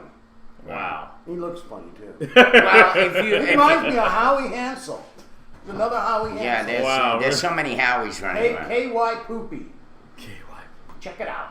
Yeah. Yeah. Well, by the way, most of our viewers come in and out, and they go to another show, and that's what makes the show number one. But remember, it was all harnessed from the show, so I hate to say it, but that's what I expected some of the viewers to do. And so for whatever reason, I had a bad premonition that in fact was going to happen. But good luck to them, and I hope that they get exactly what they need, Yeah. which is a show where you stare at a picture of one ugly guy singing songs and sewing hats. I mean, it's about as interesting as staring at a brick wall Wow. and counting the bricks. Yeah, what was his name? Mr. Bowler, The Girls Gone Wild. If you look, the thing's still up there, like in where they have a list of all the shows at the top. But if you go there, it shows that it's been shut down. So this was down to violations. Yeah. Or whatever. Well, of course, because I mean, Yeah, they were violating every rule in the book. yeah, exactly. So, yeah, and eating while he does the show, exactly. It's completely stupid. Which one, Howie? No, yeah, really. KY Poopy? No, I'm not going to name it, but I don't want to give him any kind of advertising, but I'm talking about that other show. Oh. That they stole some of the viewers, Come on over. You know, you're gonna be accepted. So Oh, what a yawn. who that gives a show crap? is. I mean, you know, we're here. We've You been know what? I here. was only kidding about that yawn thing. They have every right to go out there and do that. They didn't steal our viewers. I don't consider that because there's plenty of viewers out there. that Oh do yeah, that. it does. You know, yeah, a couple of them had unfriended me on Facebook. I was like, that's childish, you know. Idiot. Not only that, but none of us here did anything wrong. The problem's gone. Then the Yep. story. On to the next story, Derek. Yes. Well, as you know, You gotta do sports. yes, we had a whole lot of sports that happened this past weekend. There's been a lot of sports. I mean, from NASCAR car racing, which we talked about. Then Danica Patrick was bumped by her boyfriend during the Coca-Cola 600 race. So that was a very long argument drive home. If you know what I Guess mean. he wasn't getting none. Oh no, no sir. Maybe you ended up like that other guy where she bit his. Ugh, yeah. Speaking of balls, it looks like the San Antonio Spurs are going to be going to the NBA Finals. They swept the Memphis Grizzlies 4-0. 4-0, and they swept them with a final score of 93-86. They advanced to the finals, so the only thing is they're going to play who they're going to be. It's going to be the Miami Heat, who are the defending champions, or the Indiana Pacers, who are behind in this playoffs. I think they have a Game 5 sometime tonight. Game 5 tonight on TNT. TNT, check your local listings for that. So it's going to be the San Antonio Spurs versus whoever wins between the Indiana Pacers or the Miami Heat. More than likely, it's going to be the Miami Heat because they want to win back-to-back rings. And LeBron, since he got his very first championship, I'm quite sure he wants to have more than one ring, which he has one. He has 5 more to go to reach Michael Jordan and 4 more to reach Kobe Bryant.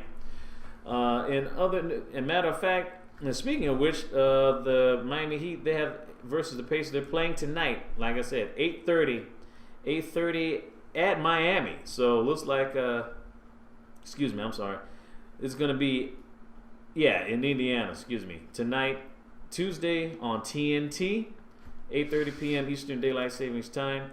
So hopefully hopefully the Pacers will be able to even the series. If they don't, they're going to be in dire consequences because Game 5 will be in Miami. So it's either this do or die situation. They have to win Game 4, and definitely Game 5 to get it up to a Game 6 or 7. So it's either play or go home. Win or go home. Yeah, Simple as that. Simple as that. Oh, I just figured out what my problem was here Mm-hmm. this morning. I know what it is, but I'll have it fixed tomorrow. I had the wrong setting here. I should have checked XSplit. Instead, I clicked on my camera, so we're using the camera mic. Oh, that's why. That's Yeah, where because the I wasn't using okay. Adobe. They're two totally different systems. So, anyways, Okay. on with the show. Mr. Oh Duncan. yes. Okay. Okay.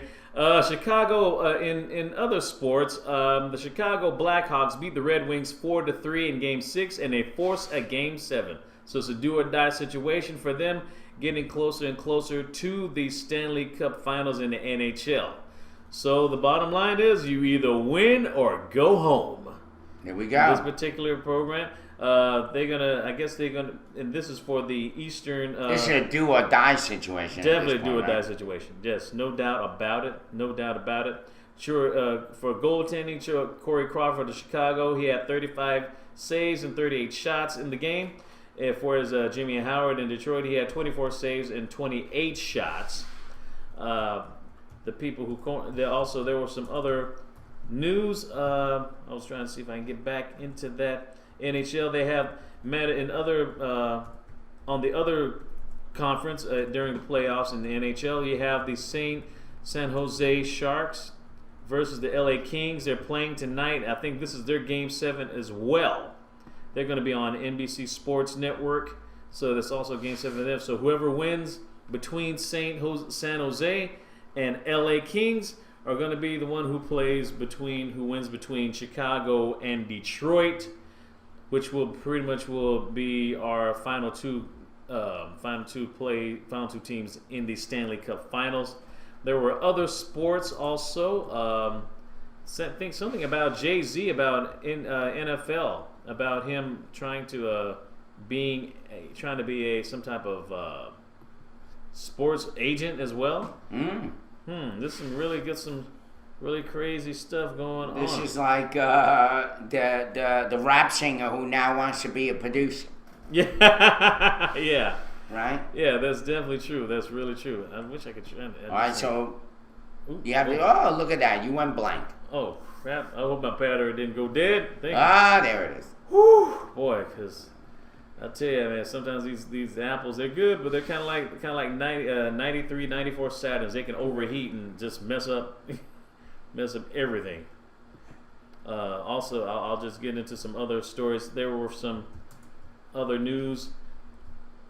As you know, I think Serena Williams lost at the French Open in going into the semifinals. Also, oh yes, the Dodgers rally for an 8-7 win over the California Angels. Yeah, there was a lot of changes on that. Oh yes, the basketball coach Herman, yes, Julie Herman. Excuse me, Herman with two N's. Herman does not consider resigning as Rutgers athletic director. Oh, yes. Yes. This is a good story, actually. This woman was hired.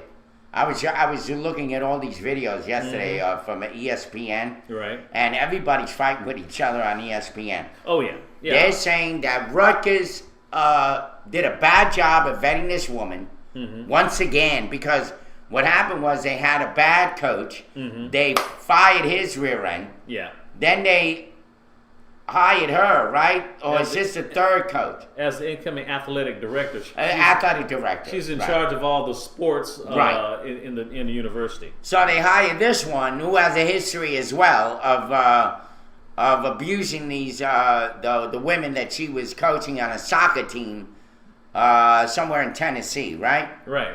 And then they didn't vet her. Well, Now- volleyball team. volleyball, right? Team. Women's Now volleyball. they didn't vet her correctly.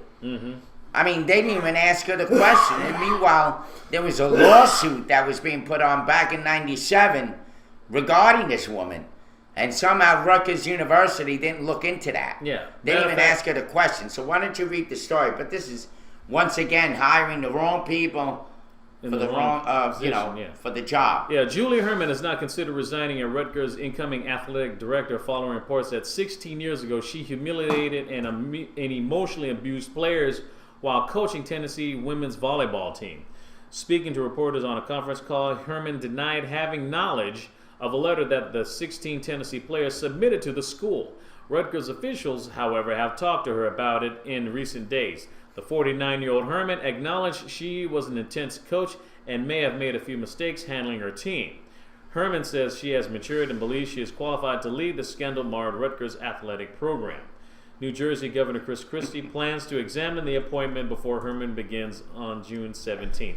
I guess since Obama had a beer... This is a biatch. I don't want to hear the word intense. Yeah, but since President Obama had like a beer summit with the cop and with Professor Gates and stuff, is it gonna Chris he's gonna have like a donut summit, with her, I don't know. I think coaches get caught up. It's just like soccer parents, soccer. Volleyball. No, and soccer. And baseball. Some of the parents get overwhelmed and they start cursing and yelling and all that. I think that as she was a coach, right? For the volleyball. Yeah, Tennessee Right. Volunteers volleyball team, women's volleyball. I can't imagine her not getting caught up and just start cursing out those women and all that. And if you can't handle the heat, then get out of the kitchen. That's true. That's a very, very, very wise, very old saying in sports altogether. Jeez. Damn it, Derek! What is going on with this? I wish we were getting paid for these ads. Sheesh. What you need to do is get a little plug, and you plug it in there, like headphones, That way it won't, like plug that in, that way it won't do it. Yeah. Until you're ready, and then just unplug it. That way Anyway, it my won't brother do that. said they should implant a penis on her. For And, what? do you have a picture of her? No, but if you look on, On Yahoo Sports? on Yahoo Sports, they have her there. Yes. Anyway. Yeah, these That people reminds get me of abusive. something. I got a picture to bring up there. 6 minutes away from last break. Yeah. Stosur, Sam Stosur, the 2010 French runner-up in tennis. Sam Stosur, 2010 French runner-up, waited 2.5 hours to play because of rain, then quickly won her opening match against Roland Garros. She beats Date Krum at the French Open. This is just recently. So this is a really new trending story that Stosur, she was a tennis player and was 2.5 hours to play because of the rain delay, but somehow she persevered, and the Australian, she swept the first 9 games Tuesday and drubbed the 42-year-old Kimiko Date Krum 6-love 6-2. So she did her thing and she won at the French Open. I guess it's the final round, right? Yeah. You see the picture I put Cool. up? You made me think of that. Mom, look, I'm a unicorn. And he's like, putting the penis on it? Anyway. Wow. Oh, that's funny. How about that? Hey, found mommy's toys. Anything else in sports? Because I got a story that just came off the ticker over here about Papa John's Pizza. Oh yeah, you can go ahead and go into that story. Well, this is in Florida. Edwin Mampa, listen up. This is in Florida, in Sanford, Florida. Papa John's chairman and CEO John Schnatter apologized to a customer in Sanford, Florida, for a racist rant. And by the way, I heard it. It's pretty bad. I mean, this guy kept singing your song and all that, using the N-word and all sorts of crazy stuff.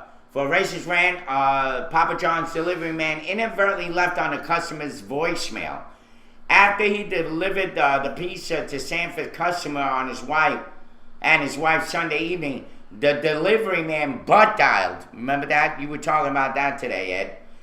The customer and left a voicemail message laden with racial slurs as he complained about his tip. He got a 21% tip, $5. That's pretty good. But yet he was still going off. The customer posted a video on YouTube in which he showed the pizza delivery receipt, explaining that he and his wife tipped 21% as usual. In the voicemail message, which lasts about 4 minutes, Papa John's employee complains to other Papa John's employees about the $5 tip and uses the N-word and racial expletives, which also incorporated into a song about the customer. I guess that's the only requirement for being insert N-word in Sanford, a city still reeling from racial tensions after the shooting of Trayvon Martin last year. Yeah, they give me $5 there. Fine, outstanding African-American gentleman of the community. A delivery man could be heard in saying in a call. His fellow co-worker laughed in response. Schneider posted an apology on Papa John's Facebook page on Monday afternoon. Friends, I am extremely concerned to learn about the reprehensible language used by 2 former employees in our restaurant, the Facebook post stated. Their thinking and actions defy both my personal and my company's values and everything for which this company stands for. Well, you hire them. So don't give me no crap. You guys obviously aren't vetting like that, like Rutgers University. My heartfelt apology goes out to all the customers involved, his family, and the community at large. I am very sorry that anyone would be exposed to these hurtful and painful words by any person involved in any way with our company. If outside the company, I could give a rat's ass about it. As long as you're with my company, you can't use that. Outside, I could give a rat's shit about it. Okay. That's what it sounds like he's saying. That's kind of that's really sad, man. Especially because during the summertime, people love to have pizzas. That's part of a staple of having well, not just sports, but just in the summer period, And speaking of summer, talking about the boys of summer, I had some highlights of scores of baseball, Major League Baseball. But before you go into that, let's comment on the story. I mean, after all, this is a racial slur against black people. What do you think about this? Do you think there should be a lawsuit? Lawsuit for what? I mean, the man paid his tip. I mean, that's what do you mean? No, a lawsuit against Papa John. My brother says no. No, well, no, because I mean they paid for the pizza. That was it. Why don't they just go ahead and just fire the a-hole who's complaining about it, and then that's the end of it. Oh, that pizza sucks anyway. So, God, that pizza. Yeah, Papa John's is not even good pizza. It's kind of weird so though. It's cold, and it's so easy to find this place, but they're always like an hour and a half.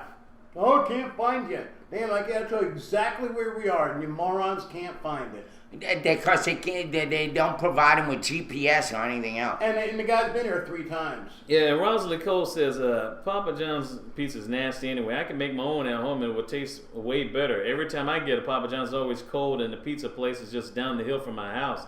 It's not like he said it to their face. Yeah, not that bad. I mean, when I was going to, Georgia, I mean, we had like at least 4 or 5 pizza places, adjacent to my dorm. Matter of fact, 2 of them were actually across the street, by the way. There was one of them, you won't believe, this place called Gumby's Pizza. It's a chain. It's a pizza chain where they always I heard of that. Popular among college dorms and the college campuses. They used to have a special called the Gumby Damn It, which is like $4.95 one topping medium pizza called a Gumby Damn It. Yeah. And then there was a rumor that said if you're able to imitate them, well, at least it was a rumor that I started. But if you imitate them, you can get it half price. So like get a pizza for $2.50 one time, and that would have been great. That would have been nice. But hello, is this Gumby's Pizza? I'd like a Gumby Damn It, please. But unfortunately, I just have a hard time believing that there will be a place called Gumby's Pizza. But the first thing you're gonna think about is is the crust is rubbery. Don't you think? Yeah, I know. That's kind of like people have second thoughts about getting. I don't know. I want no Gumby freaking chewy pizza. Oh, my brother says he likes beach pizza. The pizza that's sold on the beach. Oh, okay. We have beautiful beaches here. And last night I had a ball walking on the beach. Mm-hmm. That's cool. Yeah, I just wanted to get a quick thing before we go into break. We had some scores. Baltimore Orioles, since this interleague, the National League teams play against the American League teams during the summertime in baseball. Baltimore Orioles beat the Washington Nationals 6-2. Detroit Tigers beat the Pittsburgh Pirates 6-5. The Reds over the Cleveland Indians 4-2. The St. Louis Cardinals over the Kansas City Royals 6-3. Houston Astros versus the Colorado Rockies 3-2. And our own Atlanta Braves, I think they lost to the Toronto Blue Jays 9-3. There was RG3, the quarterback of the Washington Redskins, sends a thank you note to a fan recently. It's from a post game. It was just recently. Robert Griffin III had a busy summer because he's trying to keep himself healthy. In response to at least one of his many fans who showered the Redskins quarterback with gifts before his upcoming wedding, because he's recently been engaged, he wrote a signed thank you note according to the local newspaper. It says Keith Elgin, the fan who posted the note, wrote the post game, said that people are loving it in D.C. He's just an all-around solid guy. He wrote, we just wanted to buy them a gift to send some encouragement their way, and it turned into a really fun story. So basically he tweeted, gave a note to RG3 because he's getting married, I guess, later this year. Hopefully that doesn't. Oh, here's a picture of his Twitter, of his tweet message. It says, Keith and family, thank you for your kind gift. Even as Robert Griffin sent them a note to them that says, Keith and Emily, excuse me. Spit it out. Robert get the gift to them. Whatever. Thank you for your gift. Even as noting nothing was expected from you, out of the love in your hearts, you sent us one anyways, and made our wedding experience even more special. Thank you, Rebecca. Rebecca and Robert Griffin. Okay. So Griffin is said to be he's getting married to Rebecca Litticoat on July 6th, according to multiple reports. But there's still time for them to update their wish list for gifts and add a few more. So I guess Keith Elgin was the guy who sent a letter to RG3. No, he gave a letter to RG3. Well, anyway, it was quite commendable, and hopefully best wishes on their nuptials. Yeah. And also Jay-Z, as you know, he's a rapper turned mogul, record businessman. He also owner of the Brooklyn Nets NBA team. He's been and also he's trying to be a sports agent. I see. Jay-Z's career as a sports agent is off to a rocky start. You know, it's the Rock. Holla. According to TMZ, the NFL is investigating whether the head of Rock Nation Sports violated league rules involving the recruitment of New York Jets draft pick Geno Smith. Because he is not yet an NFL certified agent, Jay-Z is prohibited from being involved in the recruitment of prospective clients. However, earlier this week, Smith posted a photo of himself with Jay-Z. What's more, Smith's advisor, John Thornton, was quoted as saying that he was with meetings with Smith and Jay-Z. Smith later said he was misquoted. Currently, Rock Nation Sports represents 4 athletes: Smith, New York Yankees second baseman Robinson Cano, New York Giants wide receiver Victor Cruz, and female basketball player Skylar Diggins. How about that? He is definitely he's branching out. Branching out. Yeah, I can't hate on the guy's entrepreneurism. By the way, it's good to see you also, Randall, on back with us. Hey, Ed, you all right?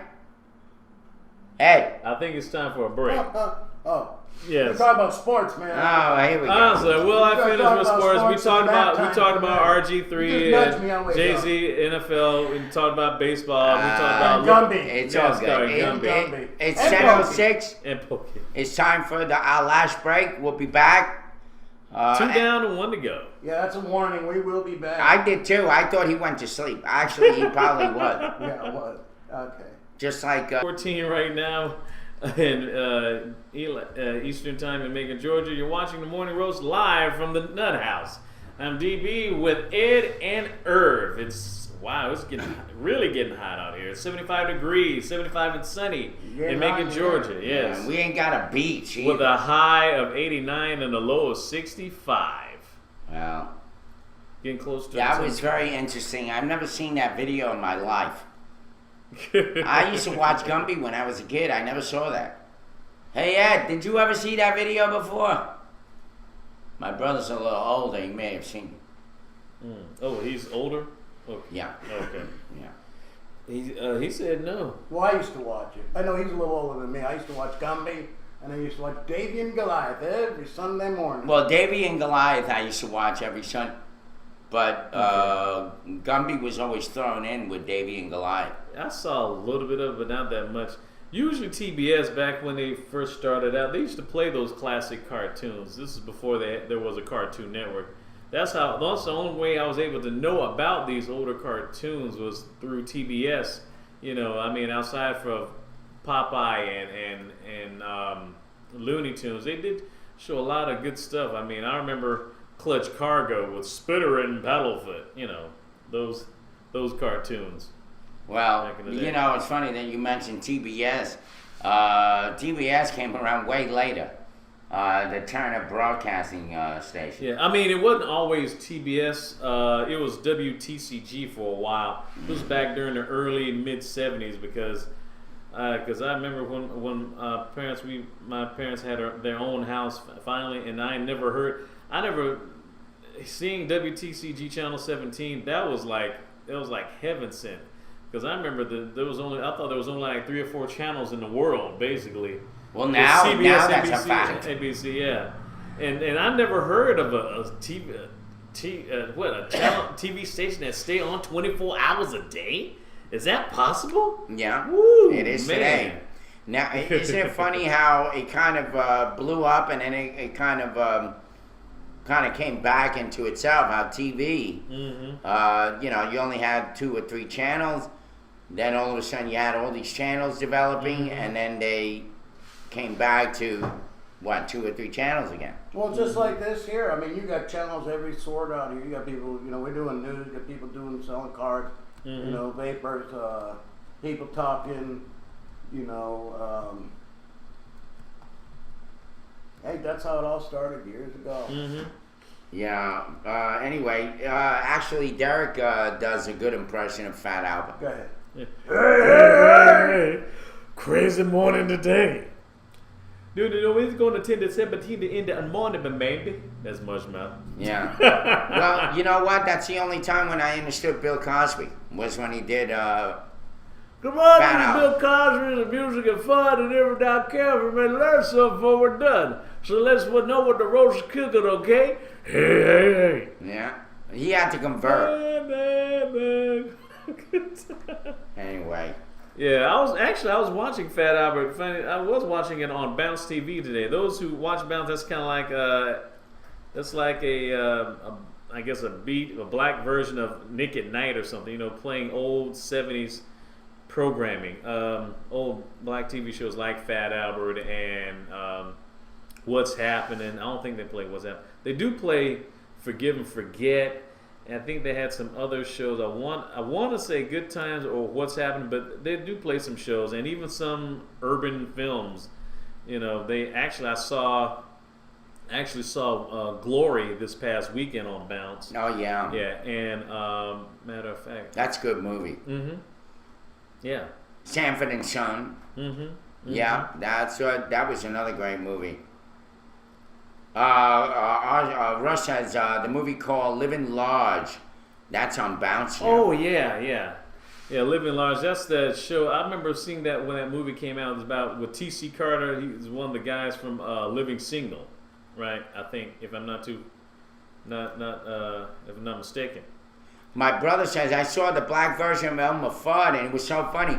That is now a banned cartoon. So if you look on YouTube, that's a banned cartoon. Yeah. Chico and the Man, by the way. Chico and the Man was a good show. Too bad he killed himself. Mm-hmm.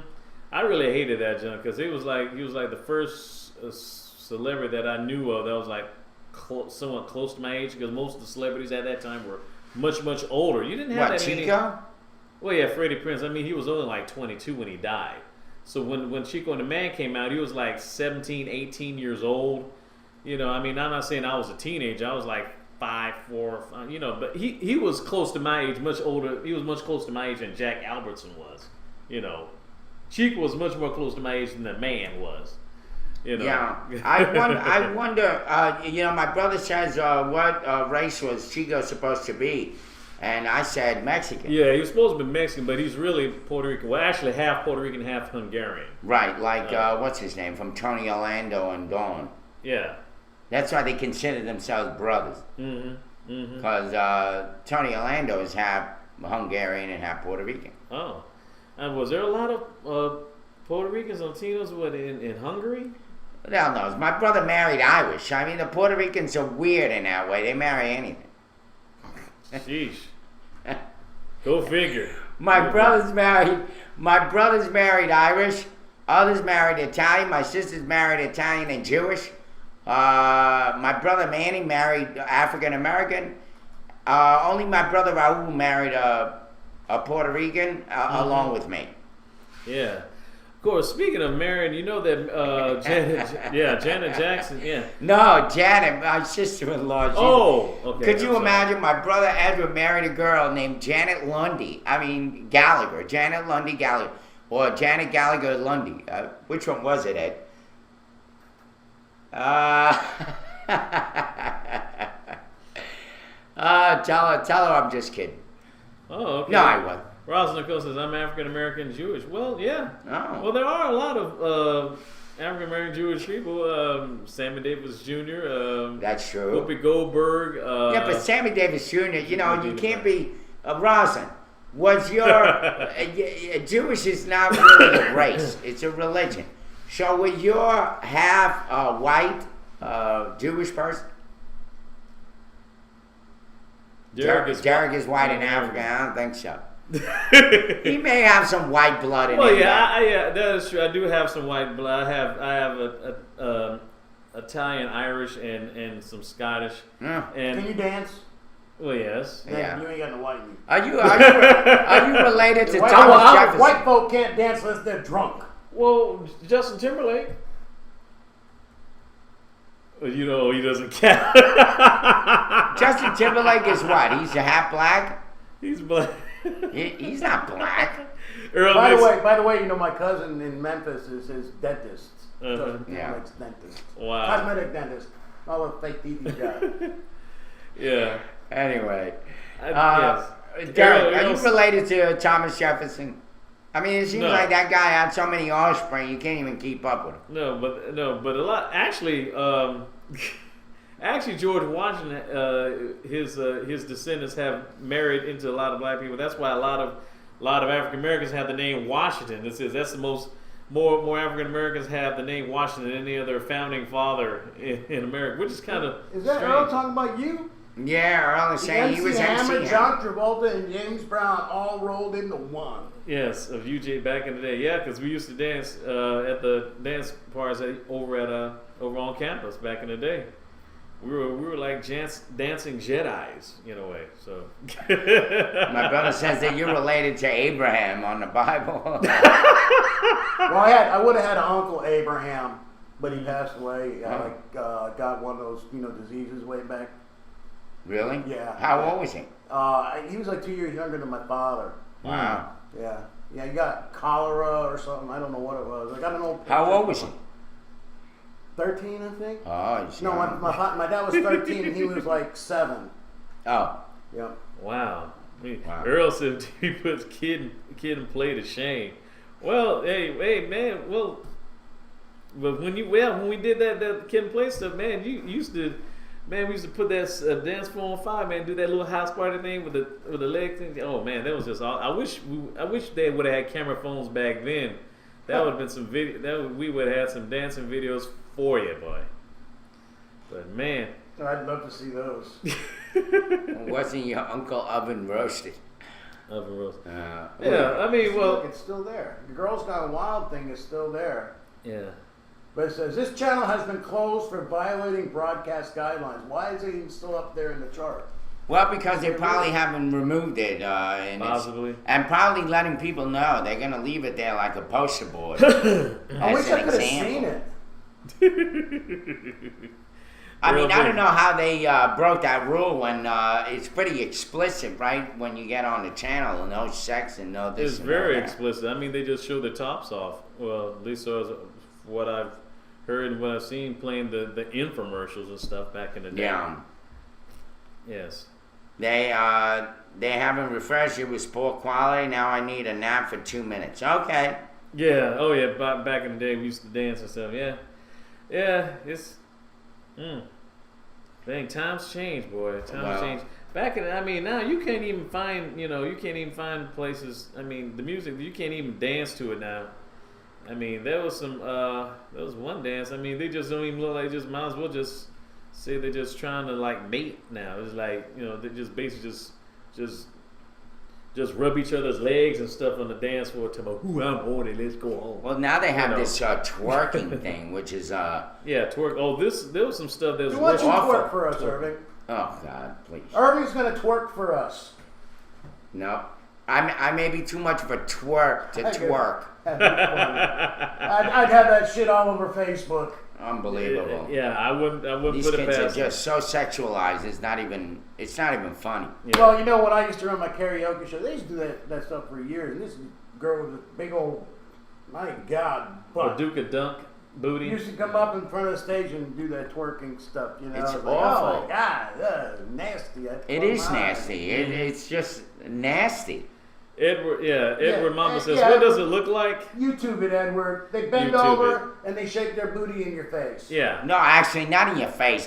But they do it in the crotch area. And Yeah, they got they- the guy in it. Yeah, they're like this. Yeah, there you go. There you go. Yeah, Derek but knows how to the do difference it. is they just have your back. Derek's been Difference is- watching all those twerking videos. And the difference is they will have their back towards you instead of in the front. And they Well, just, we did show the twerking video. Yeah, we did two We of didn't them. get caught. Yeah, that was when we were on didn't Blog get TV. caught. No, we because- were right here.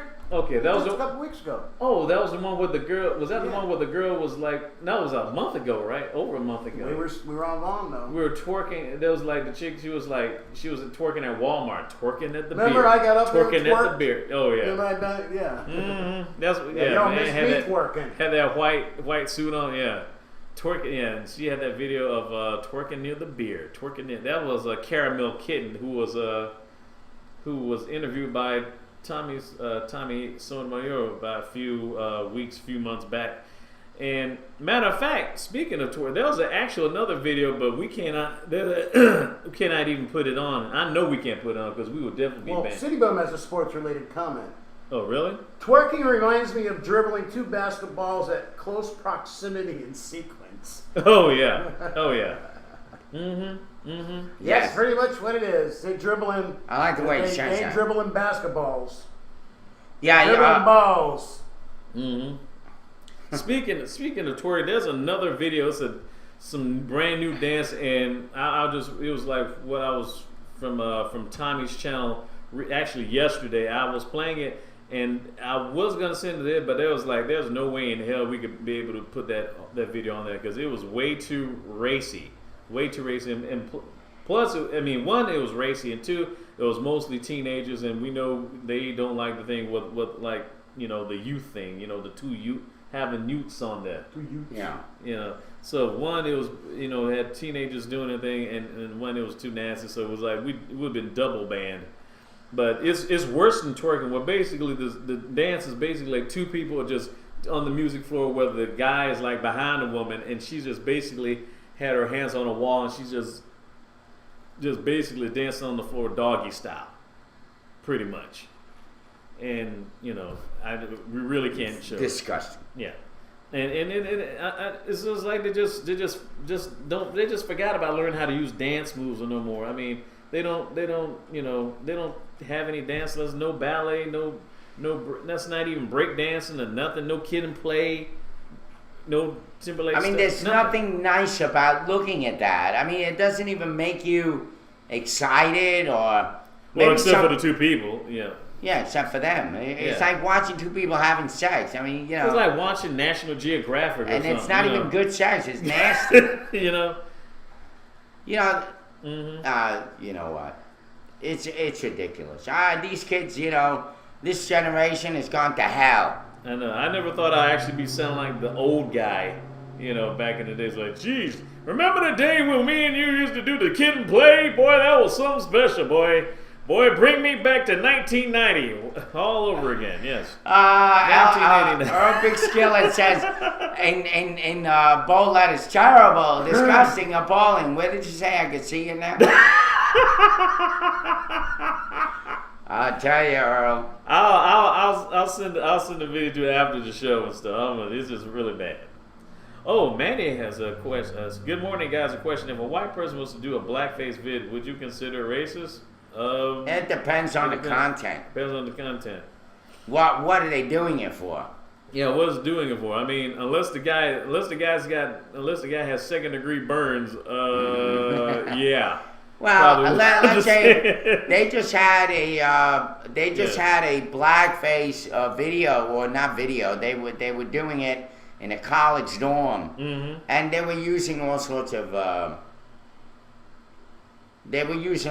vernacular, that so-called ebonics and all that, Mm-hmm. and it was just a bunch of blonde-haired white girls. So they were obviously doing it to incite. It depends. It's like the N-word. Mm-hmm. It depends. They call each other that word in endearment, and they use the other word. It depends on how you bring it Yeah. out. But- By the way, I was watching a video called "No Problem," Yeah. and if you notice that people keep saying, you know, if you say, "Hey, would you get me that cup of water," to a waitress, Mm-hmm. and they say "no problem," it's a misuse of that term. No problem would be like a guy changing your tire, helping you out, and you say thank you, and they would say "no problem" Instead of you're welcome. instead of "you're welcome." Okay. Yeah. Sounds wow. Well, that's the thing, that they're using the term "no problem" as "you're welcome," Oh. and somehow there's a problem with that. Okay. They're misusing the word. That's what I'm saying. Okay, I guess I learn something every day. But Ronald Nicole says, I would, man. It's bad. The Irving generation makes a point of pissing off the previous generation. It's been going on forever. Yeah, but the thing is, how low do you have to go to lowest common denominator? Yeah, really. I know. You're right. Every generation did make a point of it. Mm-hmm. But, you talk about the Beatles wearing long hair. I They mean, weren't you even really long had a hair. lot of stiff-necked people at that time that would see that as, what a horrible offense. I mean, it wasn't even long hair. They just had basically bangs, Yeah. just long hair bangs. I mean, Could you imagine if they were living now? yeah, they would be considered actually, normal, a hipster. I mean, could you imagine them wearing it's nothing compared to what people wore their hair back in the 70s. Mm-hmm. Like Led Zeppelin back in the, Manny, going back to your question, presidential candidate, what was the point of your question? I mean, just seeing whether we thought it was Manny, racist? Or is that word? Huh? You call him Manny? No, Manny. The guy Manny. There's Oh, another I guy see named Manny. Manny. Oh, I thought you because Tyler I have a Manny. brother. Because I have Manny. a brother named Manny. I know Actually, you're this may be Manny. Oh, I didn't see Manny. Hey, Manny. Yeah. The title of the vid, he's mocking Obama. He's calling himself the vid broke insane Obama's. I mean, yeah, it will be considered. That would be considered racist. I mean, not gonna lie. I mean, I know people. Well, he's only half black, but I'm sorry. Way too many bigots hate on a curve. I'm just saying. Yeah, he's telling us that there's a title of a vid. He's mocking Obama. Just because the guy's half black doesn't mean the Ku Klux Klan are going to start burning half crosses anytime soon. They're not. Bigots are not known for being great at math. I'm just. And by the way, racism sells. So that's the bottom line. This guy is just trying to make a name for himself. And the thing is, if you're going to imitate him, why do you have to be in blackface anyway? For imitate any black person? Well, just have an afro where you don't even have to put the makeup on. Just have a frizzy wig. But I don't know. I guess they're mistaken. They're afraid they're going to be mistaken for Richard Simmons or something if they happen to have a fro but no makeup, blackface makeup on or something like that. I don't know. Well, he might not be on too long because one of the the conditions of having a channel on is no racism. Mm-hmm. So if he's overtly racist, he won't last too long, Manny. Wow. Anyway, we get it from both sides of the spectrum. Exactly. That's what I always say. Ed, we get it in stereo. We get the blacks hating on us. We get the whites hating on us. We get it in stereo. Yeah. I'm trying to figure. I'm just kind of how the black. Why don't black you people put the hate link this? on there, Manny, and I'll see if Ed wants to play it. Yeah, I was just wondering what part that the blacks hated, but I'm just curious. I mean, I know white people because they don't know what if you're because you got a tan or something, somewhat of a tan or what. All right, I'm looking at the video now, Manny. Okay. And let's see if I can hear this. Let's all unite under the one thing that we can all unite about, which is change. Makes sense, doesn't it? I mean, Hitler talked about change. Why can't I talk about change too? But I'm not broke. I got plenty of cash, and it's growing every day. In fact, someday I'm gonna have so much money, you're gonna look back and say, "Where did he get all that money? He took it from you. He took it from all of you people who." I think this is more anti-Obama than it is racist. Isn't that beautiful? I'm represented by an entire group of rich elitists from Chicago who support my campaign fully. Billionaires have given me money, and you think I'm a common man because I'm not. Oh, you think this idiot would use a better makeup? Yeah. He looks like he has like a filthy face from working under a car. So. Yeah. But I'm just saying that's straight racist. I mean, if you get it from stereo, then I must get it from surround sound because we get it from. All right, it's not just America. We get that shit around the planet. It's like damn CNN, just 24 hours a day. I mean, like this guy I just saw the video from your mom. Just like, man, that's straight racist as hell. Because first of all, he's got this. It looked like he got vitiligo because he got so uneven. Like he might as well just if you're did it gonna as wear Michael the Jackson. blackface, you were right, stupid ass. And plus, it goes to show you how stupid some white people could be. Yeah, I'm just saying. And plus, if you're gonna imitate President Obama, at least do it well. You don't have to do it in a traditional black voice. We always talk like this. I always like your money. I always getting your money all the time. Man, please stop watching BET. Please. Thank you. I'm just My brother Edward Mamper says, Derek, here in Florida, all the white fat women love you. See, that's what right there. Yeah. Why has it always got to be the fat women? I'm not saying there's nothing wrong being skinny. They love black men. I'm sorry, not to be stereotypical, but I know this for a fact. Yeah, they always try to get the big women onto the brothers. I hate that. That's one stereotype I don't like right there. My brother said because that's all you see. I bet you don't see no Miami Dolphins, no black players from the Miami Dolphins, Miami Heat with no fat black women, fat women. Period. My Rosalind Nicole said some brothers like thick women. Thick hourglass shaped women. Yeah, there's a difference between thick and fat. Yes, I don't want no booty do. You ever heard of booty do? You ever heard of booty do? No. Yeah, basically my guts stick out more than my booty do. That's what I'm. Yeah. I don't mess with the booty City dude. Bum says he obviously didn't survey skinny women. And Rosalind Nicole says, I can't date thick people. Well, yeah. Neither do I. This is too funny. I'm just saying. My brother said, it's not thick, it's fat. Exactly. That's why I always keep getting mad for tomorrow. But tomorrow, Darren, you need to talk to ain't no wrong people. That's how you get people to your show. Yes, yeah. That's how you get people to your thick show. like that, as in like womanly curves. There's a difference between fat and thick. I want someone who's thick. They always talk about, I thought you like women with meat on your bones. Yes, women with meat on their bones, not meat, not gristle. Come on, this is summertime. People, you go to cookouts, you've been to Outback Steakhouse. You're going to have to try that. You've been to Logan's. Put a cute girl on the side of the page and draw more viewers. Yeah, that'll work. wow. I'm just saying, there's a big... While they're watching Earl. The Simpsons. I mean... Albert Earl. Skiller says, extra meat, 2 tons of fun, more cushion for the pushing. There Yeah. you go. Exactly. Yeah. That's right. Heat But in at winter, shade in summer. See, that's what one of my friends said to me. You need to get a big girl, Roll man. and flour to find a wet spot. Ugh. Oh Yeah, my see, God. yes, that's what I'm saying. Yeah, Christina Hendricks is a woman who's thick. She's definitely not fat. Definitely not fat. I mean, if there was a thick woman on, that redhead woman on Mad Men, oh my goodness, someone need to clone her. Yes, indeed. On where? Magnum? Mad Men. Did Oh, you man. say? Oh, I thought you said. Oh, no. Wow, that's funny. Yeah, but Chris, Well, I missed now that that's one. a perfect example of a really well curvaceous woman who's not fat or obese or anything like that. Yes. Christina Hendricks, Sofia Vergara, Serena Williams. Yeah, they're thick. The woman who played Precious, that's fat. That's the difference. It's like saying, like, look, I know, like I said, we want one with meat on their bones, not gristle. I know y'all been to Outback Steakhouse.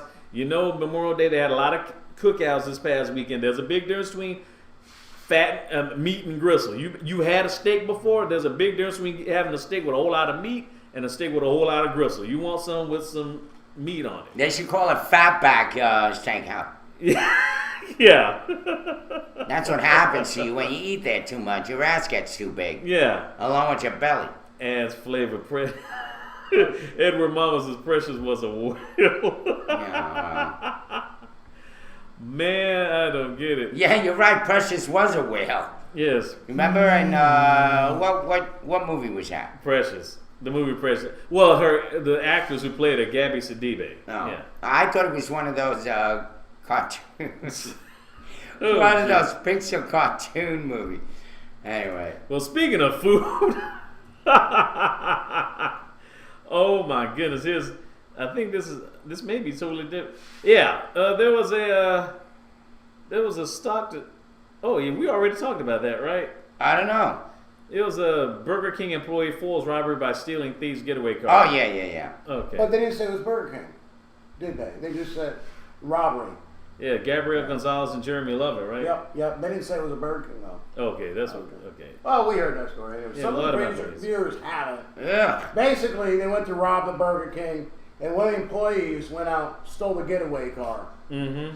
I'm not, man. Anyway, speaking of getting away, My brother says there are so many white girls in Florida and they wear bikinis.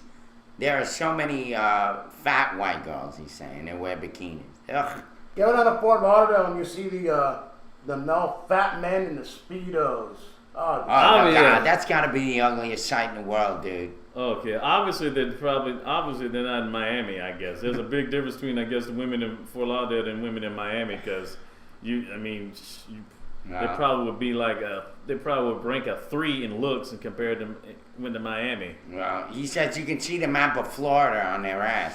Yeah. Well, years ago, The crack. I had a friend that transferred from England, Mm-hmm.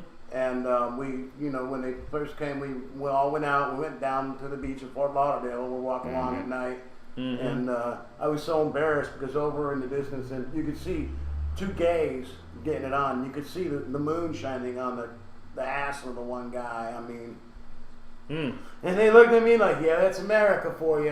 It ain't damn Yanks." Yanks, that twank. Well, speaking of, they really don't drink OJ. They eat the whole tree. Eat the old tree, jeez. Yeah. Anyway, Guess they want their vitamin C. we're almost done. It's 10:43. We got about 15 minutes for the show. Let's do Wordsmith. Okay.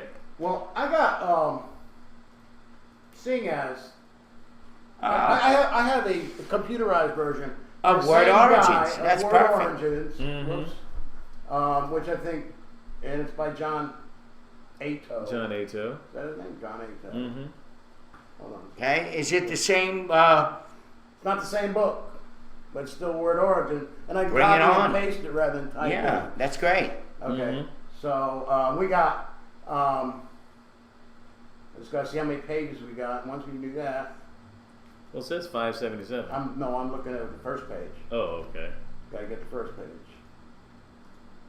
My brother says page. Well, we're not here yet. Hold on a second. Well, he's got the numbers page out. 12. Okay. But I got to see what the actual last page is.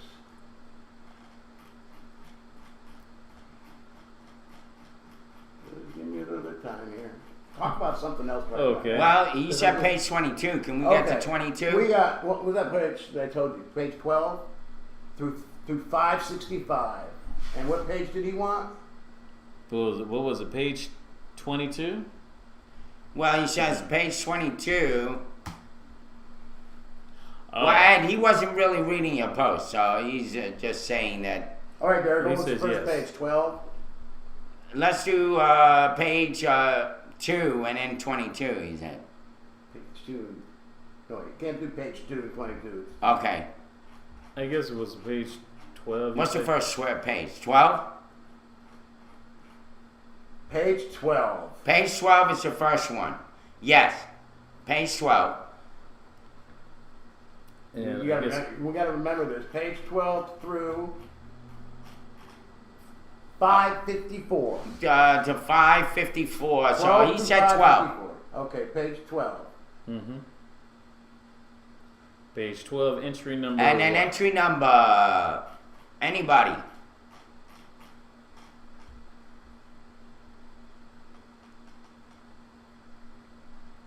We got 1, He said, 2, 3, 4, 5.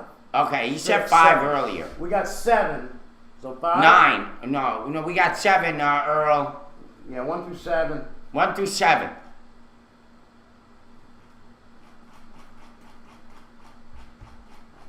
Seven. Okay, he says 7.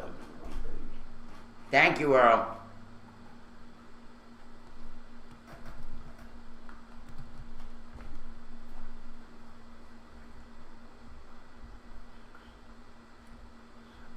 Okay. Okay. I just got to make it bigger now. Da-da-da. The word is amiable. Amiable and amicable are the two Wow. English descendants of the most familiar of Latin verbs, amo, amas, and amat. Love. It had two rather familiar adjectives derived from it. Amabilis, lovable, and via amicus, friend. Amicabilis, friendly. Source of English, amicable.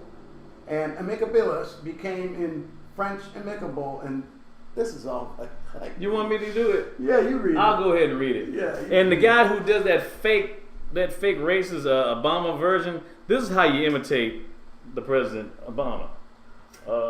Amiable and amicable are the two English descendants of their most familiar Latin verbs, amo, amas, amat, love. It had two rather similar adjectives derived from it. Amabilis, lovable, and via amicus, friend. Amicabilis, friendly, source of English amicable. Amicabilis in French, amiable. And this was borrowed into French as amiable. But its meaning was subsequently influenced by that of French amiable, likable, lovable, which came from Latin amiabilis. And there's your word for today. Thank you, Derek. That was real Now I Obamish. Now I guess Abominable. Abominable. Abominable snowman. That's good because you can Yeah, post it. I Abominable just posted our daily bread on our roast, the morning roast page, so you can look at it later if you like. The whole link is on there. And let's keep going. Any more stories? We still got a few. We got some trending now. Go through the top 10. Number 10 is F-15 down off of Okinawa. Number 9, Tiger Vaughn jet skiing. Number 8, Barbara Eden Genie. We already talked about that. Number 7, Binds. I'm suing everybody. We already talked about that. Number 6, Boyfriend Rex Danica. Definitely already talked about that. Wow, we already went through 3 out of 10. Number 5, Japan Mayor Sex Slaves. Number 4, Man Shoots Daughters. Number 3, Mia Bialik Divorce. Number 2, Papa John's Racist Voicemail. And number 1, John Hammond's Dies. So we have to pick 1, 3, 4, 5, 9, and 10. Because 4 out of the 10 we already talked about earlier today. Mm-hmm. So like 1, 2, 3. All right. Anybody? Who is John Hammonds? That's a good question. John Hammonds died. Okay, Yes. that's good. I guess we go to that story. Yeah, let's do that. John Q. Hammonds. John Q. Hammonds dies at age 94. Missouri's native legacy lives on in U.S. lodging industry and philanthropic endeavors. In Springfield, Missouri, one of America's most esteemed hotel developers, John Q. Hammonds, died peacefully today at age 94 in Effendale Manor in Springfield, Missouri, where he has resided since 2010. The Missouri native and longtime Springfield businessman, whose greatest passions were hotel development and sports, remained active in business until the age of 91. Over the course of his impressive 52-year career in the lodging industry, Mr. Hammonds developed 210 properties in 40 states and was honored with numerous Lifetime Achievement Awards. He introduced the hospitality industry to signature-style full-service hotels featuring atrium lobbies, expansive meeting and conversation space, large guest rooms, podium check-in stations, and complete business traveler amenities that have become staples in guests' exceptional experience. Wow. He grew up in Fairview, Missouri, near Joplin during the Great Depression. He earned his degree in Southwest Missouri State Teachers College, now Missouri State University, MSU.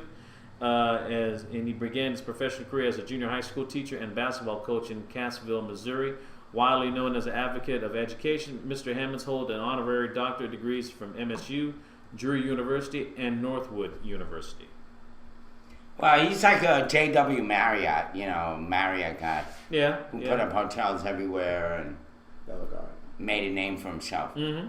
Yeah, something like that. Yeah. So, not bad. Goodbye. Mm-hmm. I wonder who he's handing his hotel franchise to. Yeah, that's a good question. Let's see, they never did say a detail into that. I could go ahead and No, check. they didn't. And how many hotels did he have? he developed 210 hotel properties in 40 states. Whether or not he owned them, not really sure. He developed them. I don't know whether or not he actually owned them. Actually, okay. Mr. Hammonds formed John Q. Hammonds Hotels in 1969 and built into the largest private independent owner and manager of upscale hotels in the U.S. Today, the company operates 78 hotels and nearly 19,000 guest rooms and suites and 5.4 million gross square feet in meeting and convention space in 24 states and employs more than 8,500 exceptional associates. Mr. Hammonds put a signature touch on enhancing hotel brands such as Embassy Suite Hotels, Marriott, and Renaissance. He also developed independent hotel gems, including Chateau on the Lake Resort, Spa and Convention Center in Branson, Missouri. His legacy of excellence secured the ranking of the #1 Embassy Suites hotel in the world for 6 consecutive years. Yeah. Okay. So he was involved in that, or that's kind of the level he was at? Well, he formed John Q. Hammonds Hotel, so he basically enhanced a lot of hotel chains, such as Embassy Suites and Marriott and Renaissance. Right. I worked for both Renaissance and Marriott. Okay. So yeah, that's all right. Yeah, he He did was quite pretty a bit. old. Yeah. So I mean, hey, he did live lived a full life as far as like hotels and making people feel comfortable. Matter of fact, if you ever want to get some nice furniture, there's a place. Those who live in the surrounding area in Macon, there's a place called Cash Liquidations on Exit 188. It's when you're just getting into Forsyth. It's a big warehouse. It's a big warehouse with a big black and gold sign on it. It has also a big black and gold billboard nearby. It has a lot of dining rooms, furniture and desk furniture, and a lot of accessories, lamps and paintings, usually from hotel suites from across the country, mostly from the Eastern Coast. They had some stuff at the South Beach Marriott from Miami recently. They had some new stuff, and they just recently able to get flat screen TVs. They mostly had like tube TVs, but they have some nice flat screen TVs, especially some LG flat screens for like $149 a piece, 32-inch actually, and they're used. That's why they're cheap. Well, it's funny because when I worked for Marriott, they had this furniture sale when they were redoing these rooms, and a lot of times they would give it away. Right. A lot of times they would just give it away. Mm-hmm. So, okay, we're going to do our Daily Bread, and then we'll have a closeout. Yeah, let's see. I think I have one more If story. you got a story, bring it on. Okay. Let's see. There's Tiger Von jet skiing, or number 5, the Japanese mayor sex slaves. I guess maybe Tiger Von jet skiing because it may be a better transition. Yeah. Let's do that. Yeah, definitely. This is just recently. Dad Tiger Woods traded in golf clubs for jet skis on Sunday with his fiance, soon-to-be new wife, Lindsey Vonn. They went jet skiing on the foursome hit the waters outside of Tiger Woods' Jupiter, Florida home, where Sam rode with her dad, and Charlie, his son, was riding with Lindsey. Vaughn looked healthy and happy wearing a bikini and no cast. The Olympic skier's leg may have finally healed after a devastating accident on the slopes of Austria on February earlier this year. Tiger Woods and Lindsey Vonn have been dating for 5 months and went public with their romance in March. While they're spending lots of quality time with Tiger's kids, it has reportedly upset the golfer's ex-wife, Ellen Nordegren, the ex-mom. She's definitely ticked off. You okay? Well, that's pretty cool. Yes. I guess he did the bartering thing, I guess, huh? Yeah. I mean, I'm sure he could afford to buy his own jet skis. Yeah, and I guess they're doing it on his own water. I guess a lake nearby to his house, so that's really convenient. You have a lake. You have really cool. That's cool. You have your own lake next to your house. Yeah, that is pretty cool, ain't it? My sister actually has a lake on her house where she lives up in upstate New York. She's got about 40 acres up there, and she She has to take care of that lake, by the way, Mm-hmm. according to the area, the rules and regulations that they put on you. Mm-hmm. She has to make sure that the lake is stocked and that With the fish? water, with fish, Mhm. and that the water it doesn't become acidic. She Oh, has to yeah. check the pH and all that crap. I'm not even sure, but she has to keep an eye on it. Yeah, I know you have to, because it's not like you got to just put chlorine in a pool or something No, like that. You got to do on a something lake. different. Yeah, She it's has a to lake. make sure that she's letting somebody know if that lake starts to acidify or something to that effect. Anyway, it's a lot of upkeep. Hey, I've got a new thing we're going to add to their show here. Okay. It's called Who Said That First? A little cliches. Okay. Well, we Okay. got 3 minutes. We got, well, we don't have to do it then. No. Go ahead. Bring it on. Bring it on. Well, you got a choice. Okay? I'd rather do this in Wordsmith. You got the choice between page 11 through 377. You pick one or two. All right. 11 through 377 and 1 and 2. One or two. Well, 1 or 2. It's called Who Said That First?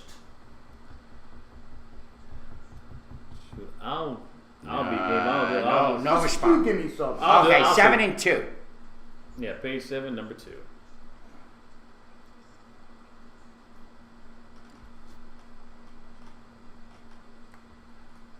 All right, number 2. I gotta put my glasses on for this one. Okay. Dead as a dodo. The dodo is definitely dead. Nobody has seen one since 1662, and we only have a vague idea of what they might have looked like based on skeletal reconstruction of paintings done long after they were gone. Lewis Carroll brought the dodo fancifully back to life on the pages of Alice's Adventures in Wonderland, 1865, and this reminded people that the bird was extinct. But its first use as a metaphor for something lifeless had to wait a few more years. Michael Davitt was a prominent Irish labor leader, journalist, and social activist, and member of the Irish Republican Brotherhood who acted in ostracizing land agent Charles Boycott. Ah, you didn't mean All right, got who said it? boycott. Who said it? Don't give the answer. Earl is saying it was Darwin. Is that right? Was Michael Davitt. Oh, Michael And he was Davitt. referring to ostracizing the land agent Charles Boycott, which is probably maybe where you got boycott. Mm-hmm. How about that? COA intertwines. It's a conspiracy, I tell you, a conspiracy. Well, I mean, how would you? I never heard of Michael Davitt. Well, I mean, hey, that's almost like saying Aunt Sue said it. Are you sure this is good as a? Well, whatever. well, what'd you think of that, anyways? Little twist or no? You don't like that? Well, I mean, it's okay, but it's got to be famous people, no? Like, you're No, gonna these pull are in famous sayings. That's not the Famous sayings. people. Yeah, but who said it? That's what it is. Who said it first? I told you, the dad guy. It's not like Whether Ray you J. don't know the guy or not doesn't mean shit. That's Well, what you he gotta said. know that. You gotta know the answer. Who said it? You gotta know. That's the whole point of this. You gotta guess. You gotta See how smart you are. But But you know what? If you don't Joe know it, Schmo. if you don't know it, when you get done, you'll know it. You'll definitely And you'll know. be testing on it. Like again. Biggie, if you don't know, that's now funny. you know. You know. Yeah. Right, right. It's not like Ray J. Told me I hit it first. He said it first. But Lord All right, have do mercy. your shit. And It was good. I mean, hey, anything that'll work. yeah, it's like Boogie says, just because you didn't know it doesn't mean that someone else in chat did. That's true. That's true. What the fuck you know anyways? yeah. Hey, you don't know shit. You know Jack? Jack jacking Ellis. off. See Jack Yeah. off. See Jack off. Whatever. Yeah, like Roaster said, Skills said, go fuck yourself. That's funny. Anyway. What famous roaster said, your mother's a fucking hoe. I'm gonna shove that pizza up your ass. What famous roaster said that? I don't know. Me. You know what, guys? We're not going to even segue to the morning roast. Rather, to our daily bread. Go on our roast site and you'll find it there. How's that? I guess it sounds like a plan. It's You know, because I'm not going to go into, with scripture and all that after this segue. Ridiculous. Yeah, it's 11:02. I just want to say all to our chatters, Bika 77, City Bumps, Ibuki, Earl Big Skillet. Thanks for typing in, chatting with you, man. It's always nice to hear from you. Also, Beer Sports Cafe, Rush 2929, Vapes, VS Cards. Also, we had Edward Mampa, Roz and Nicole. We had Ibuki here. He's still here. What else do we have? Volbobite was here earlier. DS Photo Guy was here. DS Photo Guy was here earlier. And Coffee Guy was also here. And Coffee Guy was here as well. And once we get out of here, I'm actually going to come back on. So if City Bun, if you got like 10 minutes, then I can check my setting because I think I know what's wrong. I'm going to come back on doing it the other way. You let me know if it's working, and I think we'll be done with that.